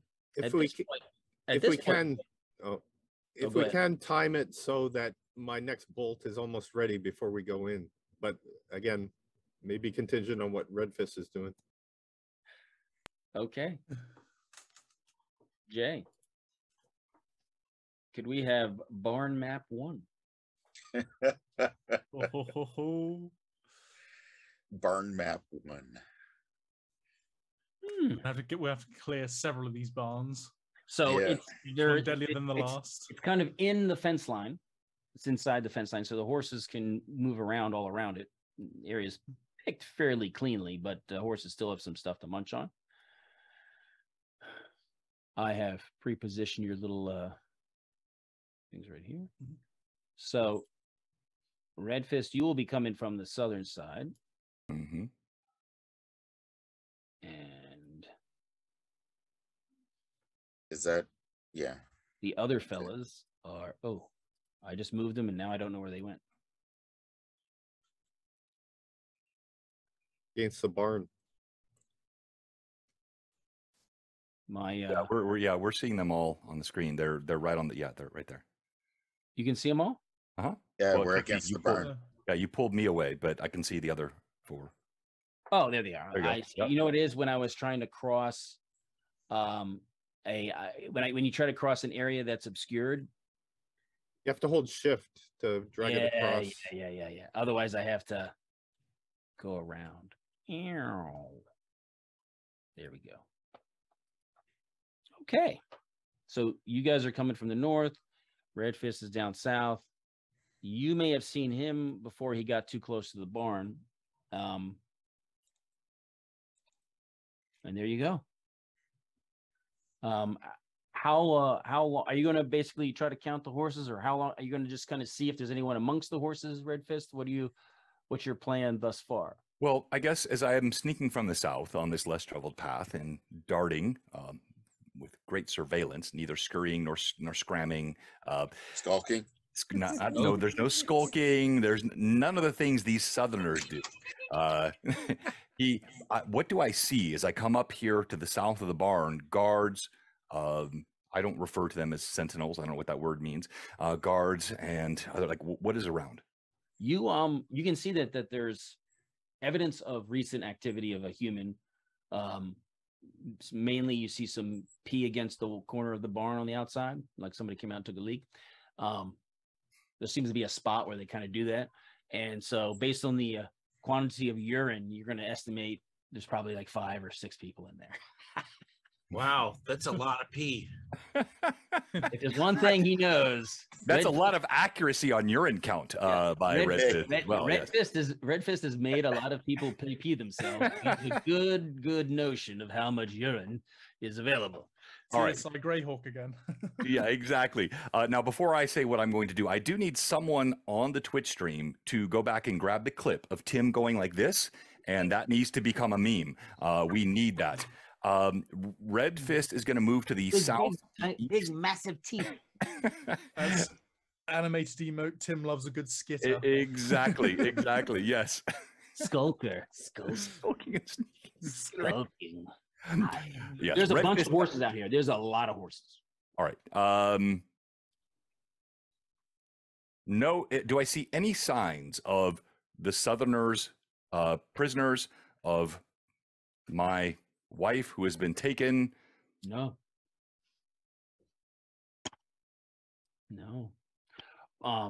You see the well-worn trail that, that seems to be the way they leave the barn and come to the barn. But there's a little bit of smoke coming out of like what looks like a little, hole for smoke to come out of, like cooking fire or something. You think you might smell, something smells good. Oh, she's cooking. Smells like salted pork. Is there a way to? Red Fist will stay in the wooded area and watch the north, waiting for Death Crow and companions to make a move before he makes a move. Okay, so basically where you're at on the map, which is, you can't see it on the screen there, but it's here up. Which end of the building would you rather be at? Would you rather be due south of that? Southeast, so bottom right. Bottom right, so even with the corner here, and then further like at the tree line. Correct. So you're about exactly about 70 feet south. Perfect. All right. The rest of the crew, as you've been skittering downhill and skulking amongst the trees, are you just going to keep a slow, steady approach and then deal with it if you? No, I pause. No, I'm talking to them. Oh, yeah. Okay, sorry. Yeah. So if we can draw them out, then I can do a strike that'll have like a 10-foot radius and get a bunch of them if we can do that. And then we can also pick them off at range until we engage in melee. Yeah, Okay. I'd like to know, like, questions, Tim. Oh, sorry. Yeah. Go ahead. No, go I ahead. was just wondering where the smoke was coming from.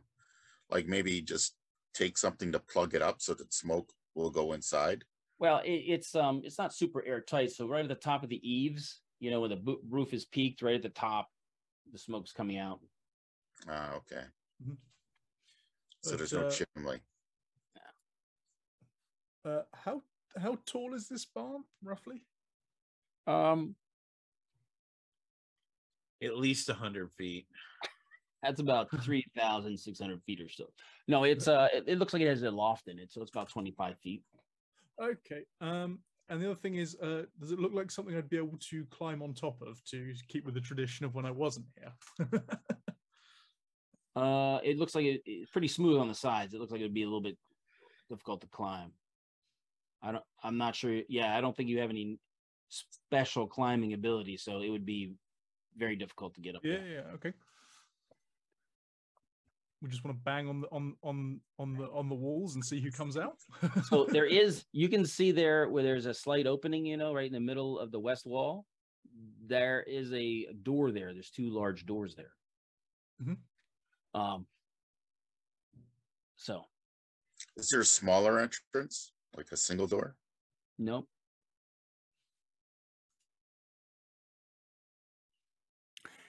So, Tim, this is a barn. Does the barn have any other windows? Is it so tightly put together that there are no seams between boards to peek through? It looks like it's not super well constructed. No, it looks like there's a lot more loose openings higher up the wall. But the lower ones looks like it's been patched with mud or things like that. So the openings the light comes in through the holes at the top of the eaves and some of the cracks and whatever in the upper portion. So it's probably pretty dark in there.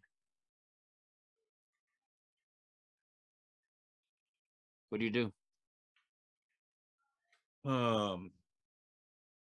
I look to the other 3 and say maybe our best course of action could be if we just went straight in.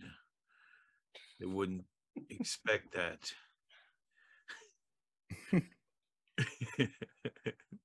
in the door and rain arrows. Sounds good. All right. So you guys gonna come? Joffy wanted to do the get them to come out and blast them. Inside, I'm not going to be able to use the lightning on them. How do you suggest we get them out? How do you suggest we draw them out, Joffy? Is it just like wood, Tim? The structure of the barn? Yeah. So if I were to go up, and I'm not saying I'm doing this, but just if I went and banged against the outside, they'd be like, "Well, what the hell?" Oh is yeah, that? you could bang on it. Yeah. You guys hide in the at range, and I'm going to call them out. I'll position myself over at the curve of this road, and I'll just call them out. We know that there's 2 sentries, right? Or like 2 guards. So if Not we anymore. had one of them knock on there, right? And then just say, and like, they'll come up and it's like, we'll be off into it's still dark out. Somebody will stand off into the dark, and they'll say, "What's up?" or "What's going on?" And then hopefully we'll just say, "Lone Rider approaches," like like under a lowered voice, and hopefully that'll draw them out that way. All right, what do you do? Could you position me above Gray Fox on the road there?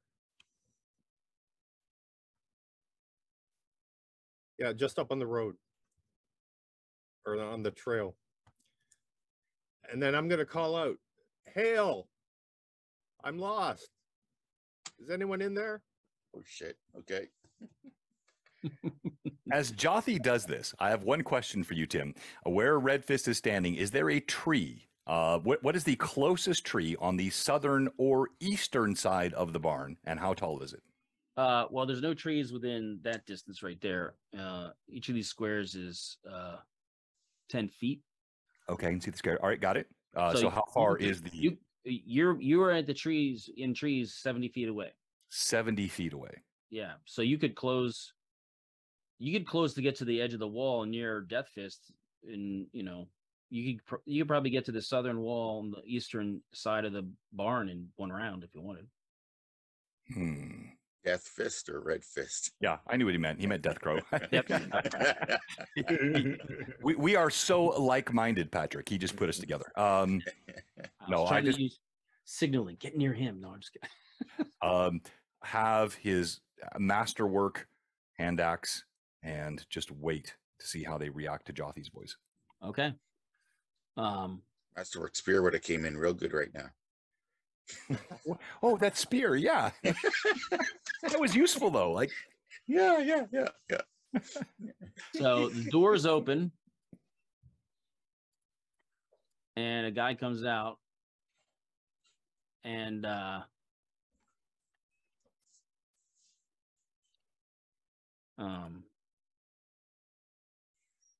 hold on here.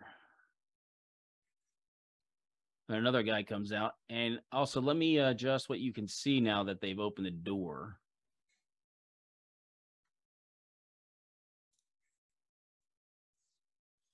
So you're looking down there.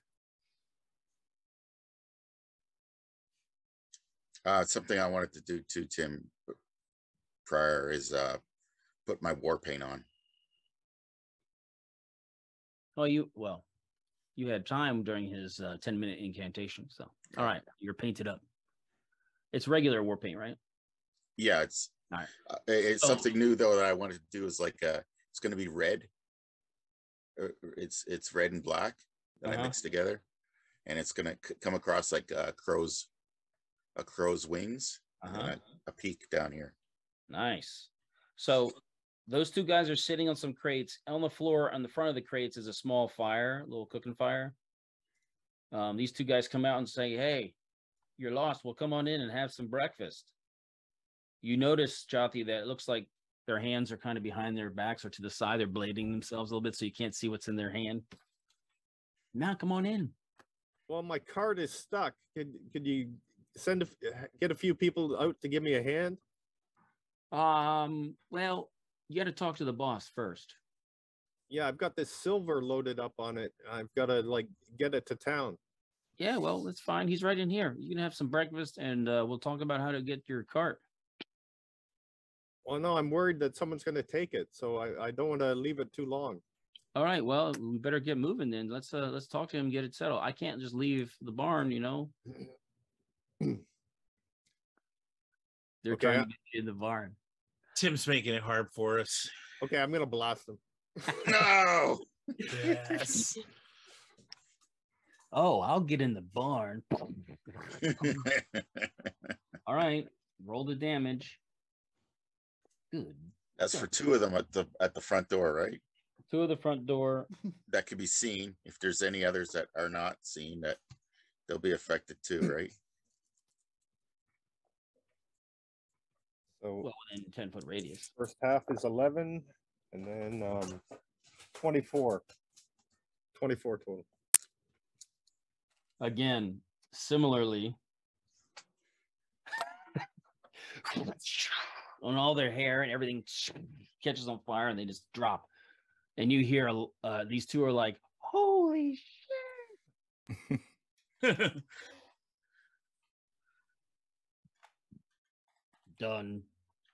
Dunzo. All right. And I say, you better get out of there. That barn's attracting lightning.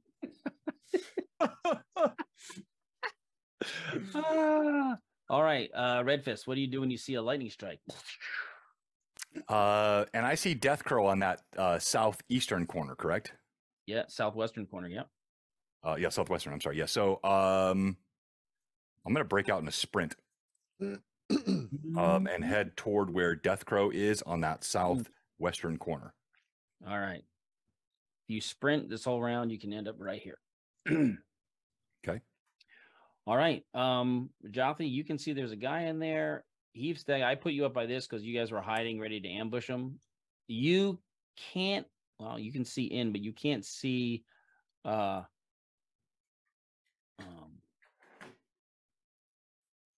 about as far as you can see in from where you're pointing at. You don't see anybody else. Gray Fox, if you step towards Jothy, you can look straight down and see the two, look down the pipe. But right now, Jothy is the only one who can actually see two guys in there. I'd step to view. I'll hug in the side of the barn, making my way towards the entrance. Okay. With an arrow notched into my bow. Okay. I'll take a quick peek just to see what's in front of me there at an angle. Like like if I'm at the end here, I'm trying to look to see what's across from me. Are you doing that? Like moving away from the door a little bit? No, hugging the wall. All right. Gray Fox moved Fully pieing that door through. Yeah.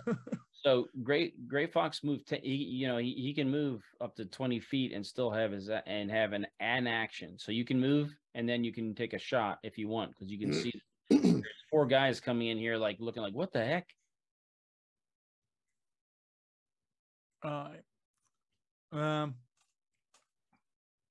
I know I'm low on arrows, so I think probably if I'm moving, I just want to move to make sure I can see my targets. Well, they're 100 because they're 150 feet. And I can definitely identify them. I'm not going to accidentally friendly fire. No. These guys are definitely not. They have swords in their hands. And so I'd just be taking a regular shot. Wouldn't have short range. Yep. Short range. Yeah, let's go for it then. All right. Ooh. That's a nat 3. You missed. Somehow. Luckily, no one else saw except for Jothi. Jothi, I guess you blasted him this round. We moved on. Yeah, this is the start of a new round. So, Jothi, you will have an action at the end of the round.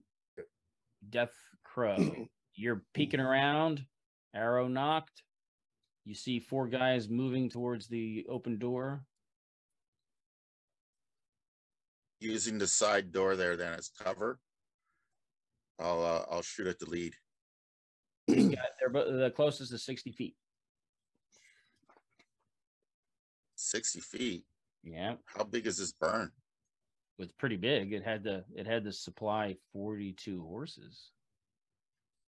Wow. It's a big. Okay, then change of tactics. I'll drop back instead of doing that. I just do the quick peek, knowing that okay, I've got that coming. Yep. I'll step back about 20 feet then. As he does this, he's changing tactics. There is no change in tactics from Red Fist. You see Death Crow, Red Fist thunders past, blades out. By the blood of my ancestors, I will have your heads! And he charges through the door of the barn, screaming he flings an arrow that is like worthless ahead just to like distract and charges into the fray. All right. Okay. Are you going to do a charging attack? Is that what I am, yes. Charging, Yes. you get Charging, hurling, screaming, no skulking, absolutely bent upon their death or mine. Okay. Here's what we'll do. I'll give you a charge attack, but that one guy in the middle gets to put his spear down just in case. So all right. He's going to try I've to seen spear spears you. before. He's going to try to spear you. So you take that double damage if all right. And you get a charge attack. So you get +2 to your attack roll against the first guy as you're rushing him and scaring him. They're like, "What? Who is this guy?" They're gonna know in a moment. All right. So shall I roll to hit first, Tim? You go ahead. Because I know you're not going to stop no matter what. You're not going to stop no matter what, spear or no spear. Oh, no. I'll be like the boar running on the spear if I must. They have taken my wife, or Tim has taken my wife. So I have how many pluses? I had 12, I think. How many? You have 12 regular hero points. Yeah, so I can convert that to a special, right? So 10 of those. 10, and remember, special means you can get either an extra action, or you can get a re-roll of a failed roll, or you can get an extra parry if that's what you're doing. So you could actually give up 10 and then get 2 attacks. Yeah, well, that was my. Did you say parry? Yeah. What? This is parry? Red Fist? No, I am taking that extra attack. Rules allow it. All right, on the first. That's a 5. Not so glorious. A feint, just a feint. And the second, oh dear God, that's a 2. He's gotten soft with his married life. We suck today. He's just too emotional. He's just too emotional. His blades are flying. The fates conspire against us. If it's any consolation to you, the guy with the spear rolled a 3. So it is small consolation, but that die is you, gone. You missed them. That was glorious. Joffy, you saw. No, I guess it's Heapstag's turn. Heapstag. Heapstag. All right. Can I see all 4 of them from where I am? You cannot. You have to. You can. Let me see. 10, 25. If you get here, you will be able to see one and can get a shot. However, they're closing in melee, so you know. So that means I get a minus to my roll. It's 160. Yes. Well, it means that John was running in the midst of that, so there's always that chance you hit him.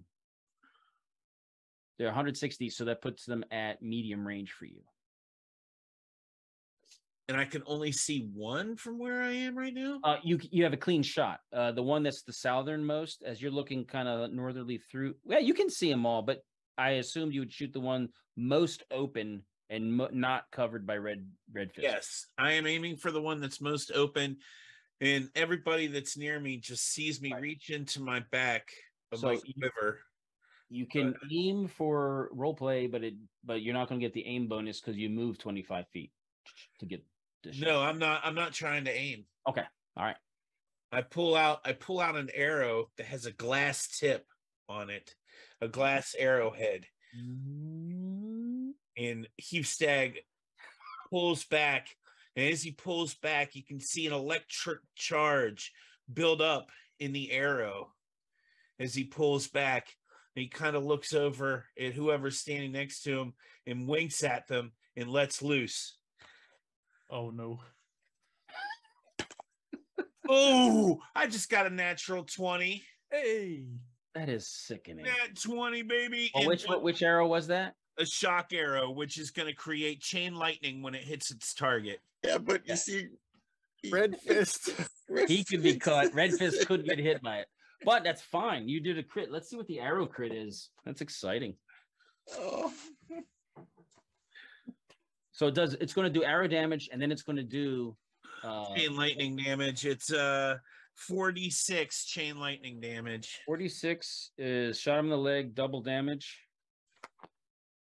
And does the chain lightning leap to the nearest person? Yes. If you make your save, it passes you to somebody else. Oh man, you hit him across the hip. So he's got penalties just from that. That's painful. All right, double damage. So 2d6 for the arrow. 2d6 for the arrow.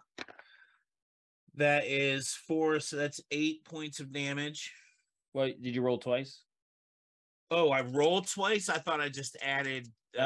So keep your 4 and then roll one more. Oh, snake eyes! Wow, 6 points of damage. That's not good. No. I said keep your 4 and then roll one more. Okay. So that's 5, right? Since you rolled 2 ones, so that's 5. But then you do 4d6 from the initial stroke of lightning. Okay, so 4d6, that is 5 and 8. That's 13 points of damage for the lightning. Yeah. So you can see the southernmost guy here. He gets hit, lightning, but lightning, like a branch of lightning, streaks off 1 to 3 towards Red Fist, 4, 5, 6 towards the bandit, 6 towards the bandit. Bandit, if he makes a save versus spells, it misses him and goes to somebody else. I rolled a 19, so it misses him and then goes to, I'll go around the circle. It'll go to the next closest. Oh, Red Fist. Make your save versus spells. That's not good for barbarians. They get a... This is a new die. I threw the other one away, I just rolled a nat 1 on my save. Oh, I- Jesus. I don't. That's die 2 out. That's okay. You only take 12. He's down to 20. He has 32. Second level with 32 hit points. How many extra people does chain lightning hit? It's 3 Well, people, right? It's got 2 more. Oh, 2 more. Okay. The other bandit.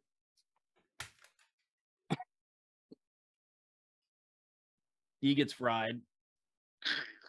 All right, I'm going to my DM die now. You ready? The death dice. Dang. All right. All right, he only takes 1 hit point. So it hit a 4. So that was it. So 4 of them got hit. That guy got damaged but not killed. So I killed 2 of them? Yep. Nicely done. So, and the lightning wouldn't have killed the first one. It wasn't enough to take him down.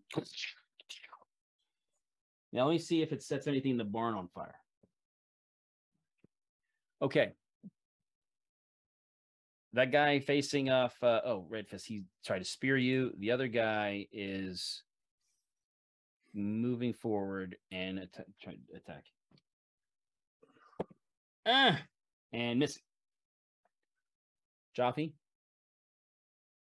I'm moving in.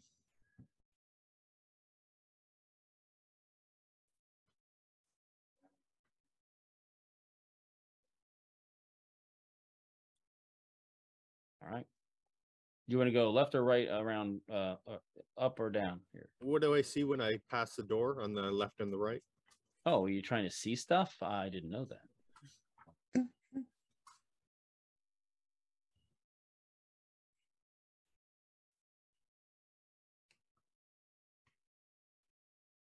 There you go.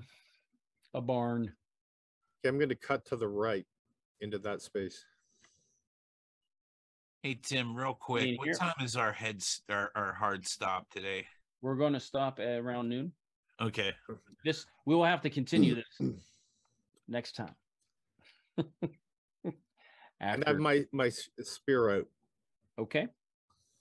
Are you moving to stay away or are you moving to engage? I moved you to stay away, but I'm going to be at range in maybe about 15 feet behind Red Fist. Okay. Yeah, there. That's good. Oh, but you're staying at an archery site. I got you. Good call. Yes. All right, Gray Fox, your shot. Your turn. I think I just got to run in as well.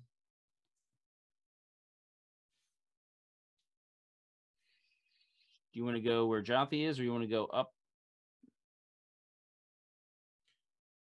Can we see what's in those stalls? Can we? Are we guaranteed? What you see is what you get. All right. Okay. You don't really. Yeah, no, you don't really fight too much, so you just shoot. Yeah. I was gonna say, yeah, I'm not much for.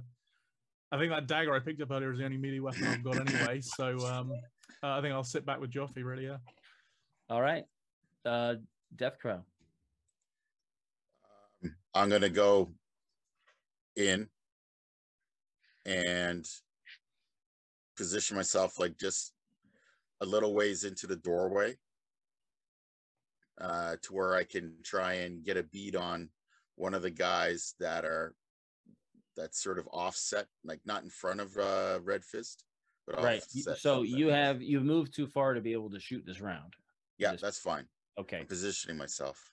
All right. So that also, if anybody pops out, is there anyone else in here other than those two? Not that you see. And he's Red Fist. You had this electric thrill that went through you. You're not sure, but you're not paying attention to it. And I see no signs of anything but the bandits and their supplies here, correct? Correct.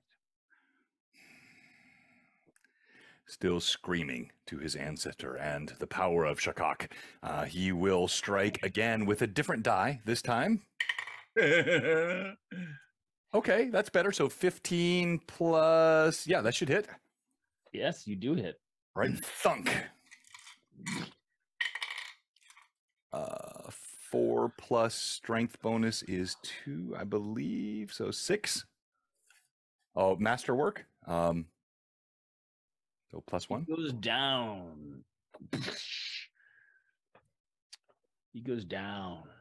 You basically you grab his spear or knock it aside with your shield, step forward, and you hit him right at that junction of the neck and clavicle up in here. You hear the clavicle break. You feel the bite of the axe into his soft tissues, and you are gratified by the warming mist and shower that you take. I'm showered in blood. You didn't even know you were going to take a shower today. Wow. Yes. All right. Next. Who wants to go next? I wanted that melee to happen. Once you attacked him, or you can step forward if you want, or you can step back if you want with that guy there. Oh, there is one direction for Red Fist. Forward. Yeah, he's charging toward, teeth bared, ready to bite his neck if need be. Absolutely rabid. All right. Feral. Death Crow. I'm going to go to the first stall. With the Cross. boxes in it or the hay? The boxes. I'm going to take a quick look in there. All right. What you see is what you get. There's nobody in there. Nope. Do I know the name of any of the other pickers, the food foragers? Yeah, yeah. I say one of their names, like looking for them, in case Not they're here. hiding. Not here. Not here. Okay. So Red Fist would not know this is happening, but John would like to note that Death Crow is peeking around while I'm engaged in mortal combat. That's I believe the correct term, John, is skulking. Skulking. He's not even skulking. He is, I don't know what he's doing, but he's definitely not like in the moment here as I'm in like death combat. You're taking care of it, John. You're just slaughtering these guys. Oh yeah. I've read. Sorry, go ahead, Tim. He doesn't want to interfere with your glory of this slaying, so he's doing you a favor. He's letting you have it. I got you. Thank you. So, Death Crow, if you're checking, you can look in both. I'm not going to look in the boxes, no.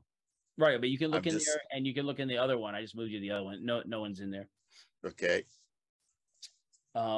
Heap Stag. Yes, Heap Stag. You can mark off your arrow. Yeah, I did. I marked it off. Heap Stag will keep guard at the front door. All right.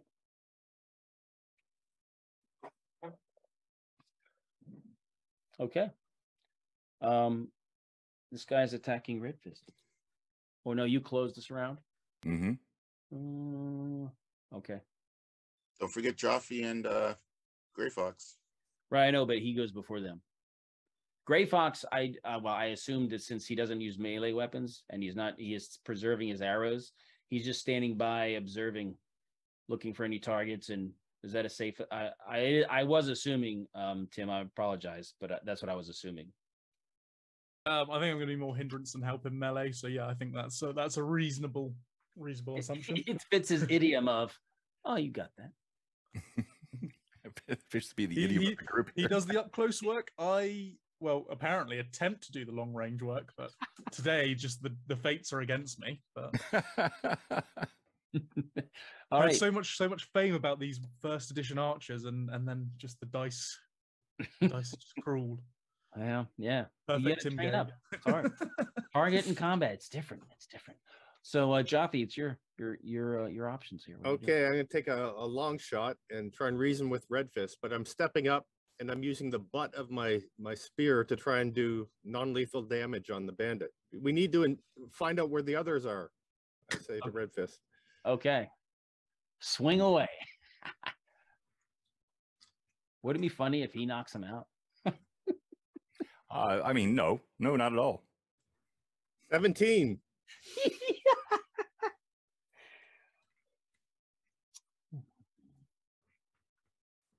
What's the damage for that spear again? 1 to 6. Okay. 5. Well, you can add your strength bonus to it. Yeah, I don't have a strength bonus. I know. I'm weak. I know. That was the joke. He's not super strong. However, when you concentrate all your force onto a little small end of a long stick, when you jam somebody in the forehead, it does make a mark. And you made a mark on him. He's like, ugh, but he's not unconscious. Okay. And you make your plea. Beginning of a new round. It's going to be Gray Fox gets to go first. Probably just observing. Are you gonna go walk up to the door, kind of like Heath Stag's doing, just kind of keep an eye out? Yeah, good. Yeah, keep cover on everything. Yeah. Okay.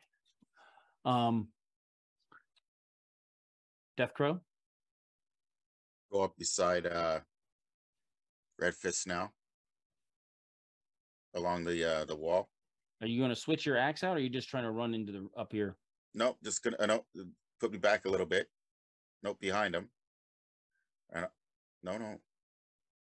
There, yeah. Up a little bit. There we go. Right there. Nope, against the wall.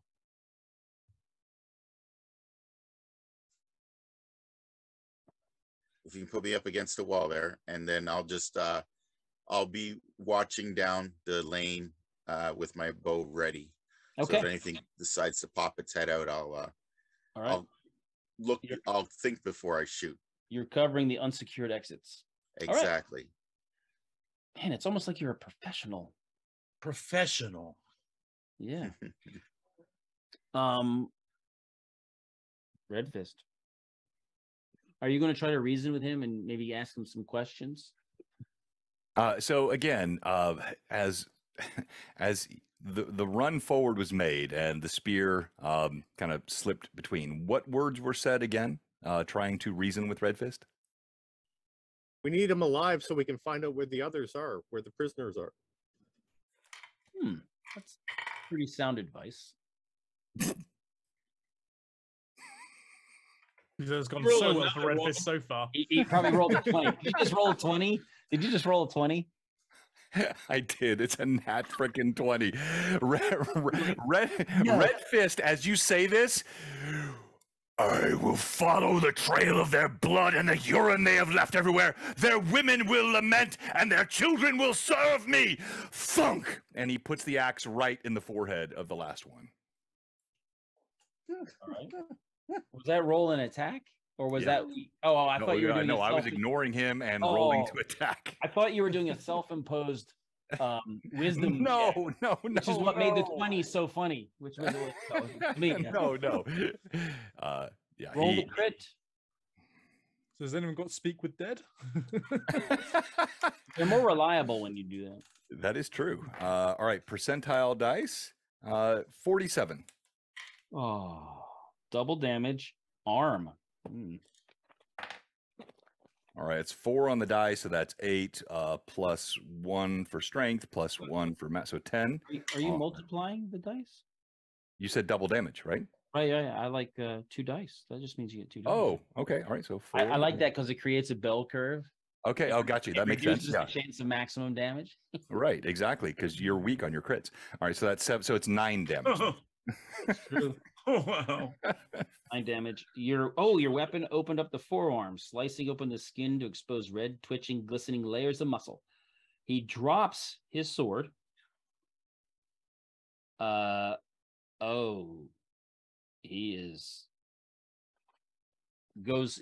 face just loses all color. He turns like a grayish, like staggers and falls down on the ground, like, and he's bleeding out. Does he start to turn into a werewolf? So I see that in my head as it is the flaying, basically. It hits the forearm, it goes up the arm, opening up the arteries along the humerus, and as he bleeds out, blood spraying everywhere, the radius and ulna severed by my axe. Red Fist. Jothy, did you say something? Never mind. Ah, glorious. All right. So, you have killed the folks. You do find that there are other people in this building. They've been staying up in the loft. They are prisoner slash, horse caretakers. So they were farmers at some point that got kidnapped, and now they've been taking care of the horses here, feeding them, doing all the menial tasks. The worst tasks, while the bandits do the lesser tasks. There are 42 horses in the corral. Good grief. So, and 6 dead bodies in various states of burning and bleeding around here. Loot the bodies for arrows. It's a shame that you didn't take the job, because one of the bandits had left the quiver by accident by the road, but the other guys found for you to give you, but you didn't need longbow arrows anyway, so don't worry about it. Tim takes my wife, mocks me on the stream, calls me a skulking, sneaking. Not you, John. Yeah, I was Scooting. Don't forget scooting. Scooting, yes. Scooting, skittering, skulking. Skulking was the worst. And The triple S. And massacring 6 innocent bystanders. Yeah, really. Did we establish that they were bandits? No. Yeah, when they looked at Jothy and said, "Hey, come on here. We'll let's talk around the fire," while they had the blades behind them and would not help him. Yes, we established they were bandits. The two farmhands who are here, they can attest. They're terrified of you guys because they saw lightning strikes, they heard electricity zapping around, and then they saw this really angry dude just chop the crap out of everyone else in there, and so they're scared of you, but they're happy to see those guys dead. They don't like them. But they'll tell you that the bandits, they have a opening in the cliffs down below. They have like a fortress down there. They have like a little stronghold or something down there. The boss is some mean lady. Red Fist picks a piece of bone off of his cheek, wipes the blood from his lips. Tell us what more you know. Well, they have this really strange lady. She has this way that, like, about her. She's very dangerous. She's smart. She really loves working at night. She's very, very dark. Very dark. She has a friend who's like huge. He's huge. They're the bosses. And then is that where they keep the other prisoners? In that, I think so. Yeah, when we first got caught, we were down there in a little holding cell area. They have places to lock people up. And then when they found out they knew we were at a farm, and then they decided that we were more helpful here rather than being sold. So that's how we ended up here.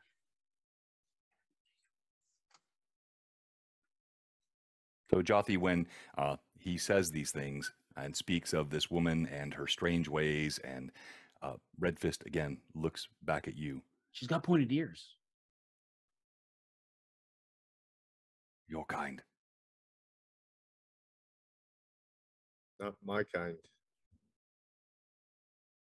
but some sort of magics, maybe southern magics. Be another to be type wary of ice spirit. The same one that stole like- you from us there, Red Fist. She's like dark as night. Dark as night. No, not the same. Pointed ears. He has big teeth that stick up. Big.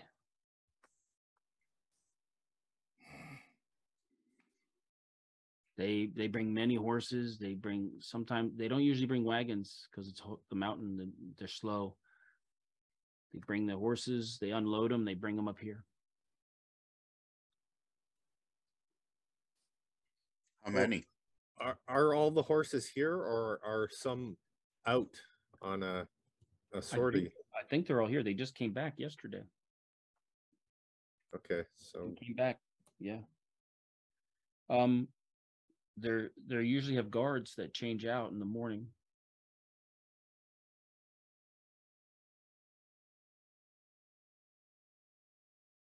what time is it now? Well, the 2 guards were leaving to go get replaced when you fried them on the hillside.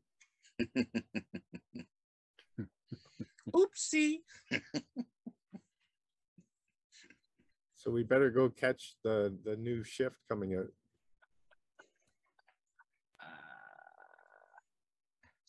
Okay. How many of them are there? I don't know total, but about probably 3 times what was in the barn. Whoa. Let's take 'em. We could take them. 24 more bandits plus 2 bosses. Yep. Or 3. We could take them. Well, there's 6 in the barn. 8. Oh. Yeah. Was there 8? I thought there were 6. 6. Yeah, So so there were 6, but we had the 2 up on the hill too. So Right. Yeah.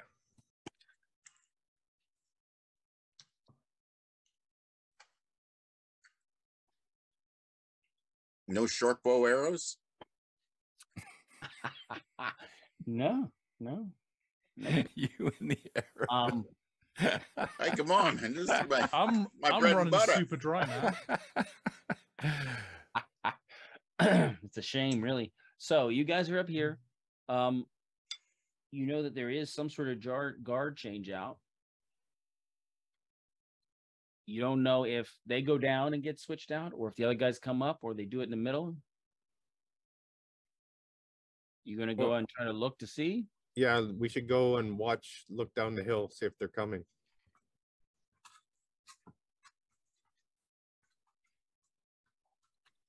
All right. So we'll go to the outdoor map.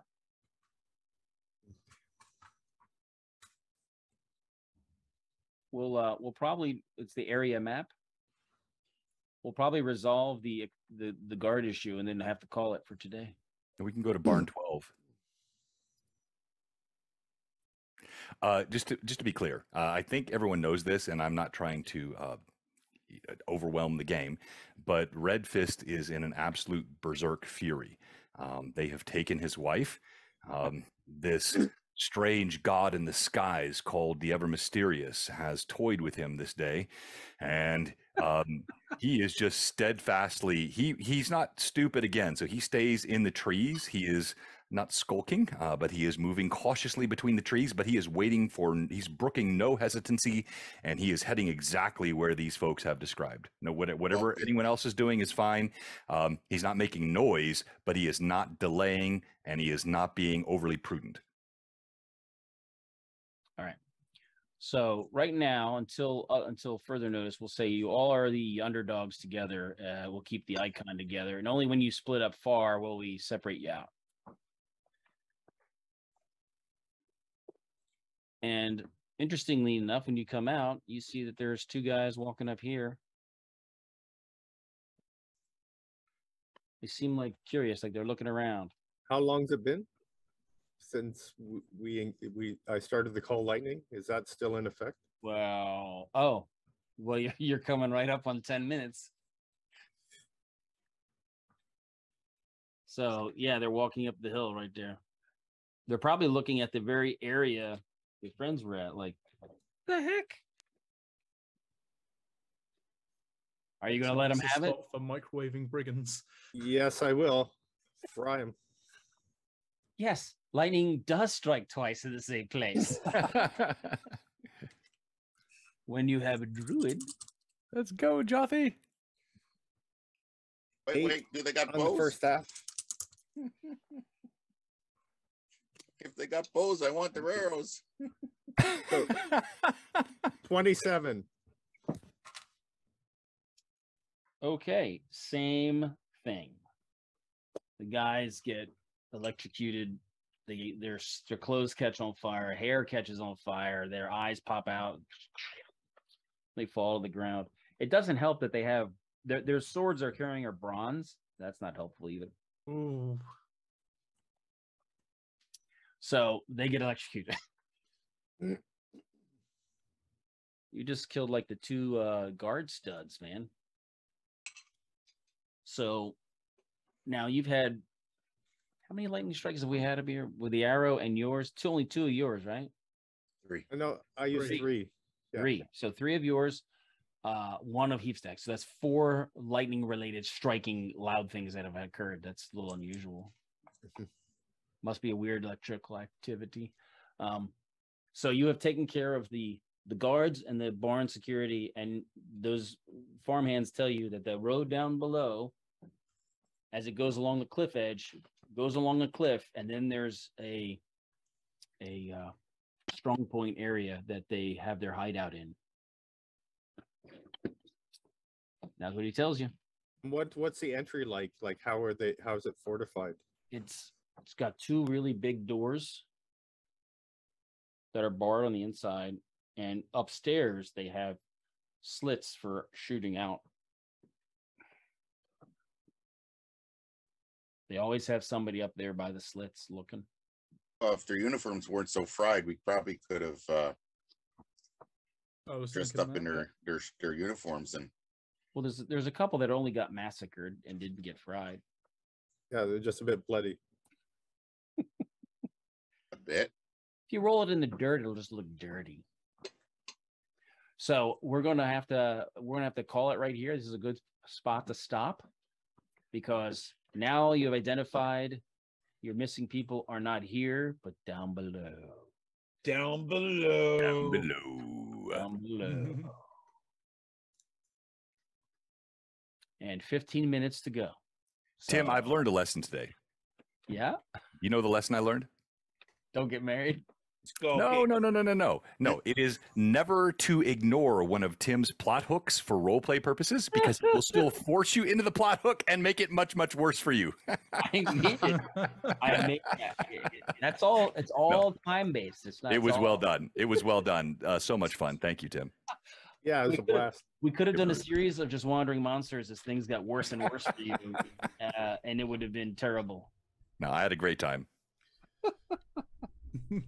Yeah, thank you, Tim. That awesome. No problem. I appreciate you guys getting it. I'm usually way more sandboxy. If we were just sitting here every week playing whatever, it'd be like you'd have full scale. We would go wherever. It's just that when we only have the small snippets every so often. Again, Tim, I'm sorry if that sounded critical. It was not. It was actually, right. I love what you did. It was genius. I loved it because I played my character and you still it was DM magic. What you did, it was perfect. I thought you were going to, when you said you were drawing the bow, and you were going to shoot it into the ground. I thought you were going to shoot it into the circle. Right. I thought emphasize your commitment. I didn't think you were going to shoot the guy in the foot. I was shooting at his foot. It was a bad roll, but yeah. Oh, that was good. That was good fun. That was a great session. Great session. Yeah. Keep Stag as usual doing the damage, baby. Woo! He brought it. Yeah. Fun and games, Jothy, right? Man. The smell of ozone. I mean, you were just crisping. And so, Jothy, you have one more strike, right? I think it's like one per level. Yeah. So, right. Yeah, one more. More. All right. So you guys can hear me, right? I can't believe my rolls tonight. Yep. Okay. All right. We're gonna do the final. We're gonna do the 2 Troller game certificate giveaways. Anyone want to shout out anything that's going on? Please do while I'm finalizing this. All right. Well, I'm gonna say thank you for the points. They will come in handy for me next time. Yeah. They don't carry over, Tim. Yes, they do. No, they don't. Yes, they do. Yes, they do. Yeah, Kethcrow has 25. Yes, yeah, Patrick's sitting on a hoard of points.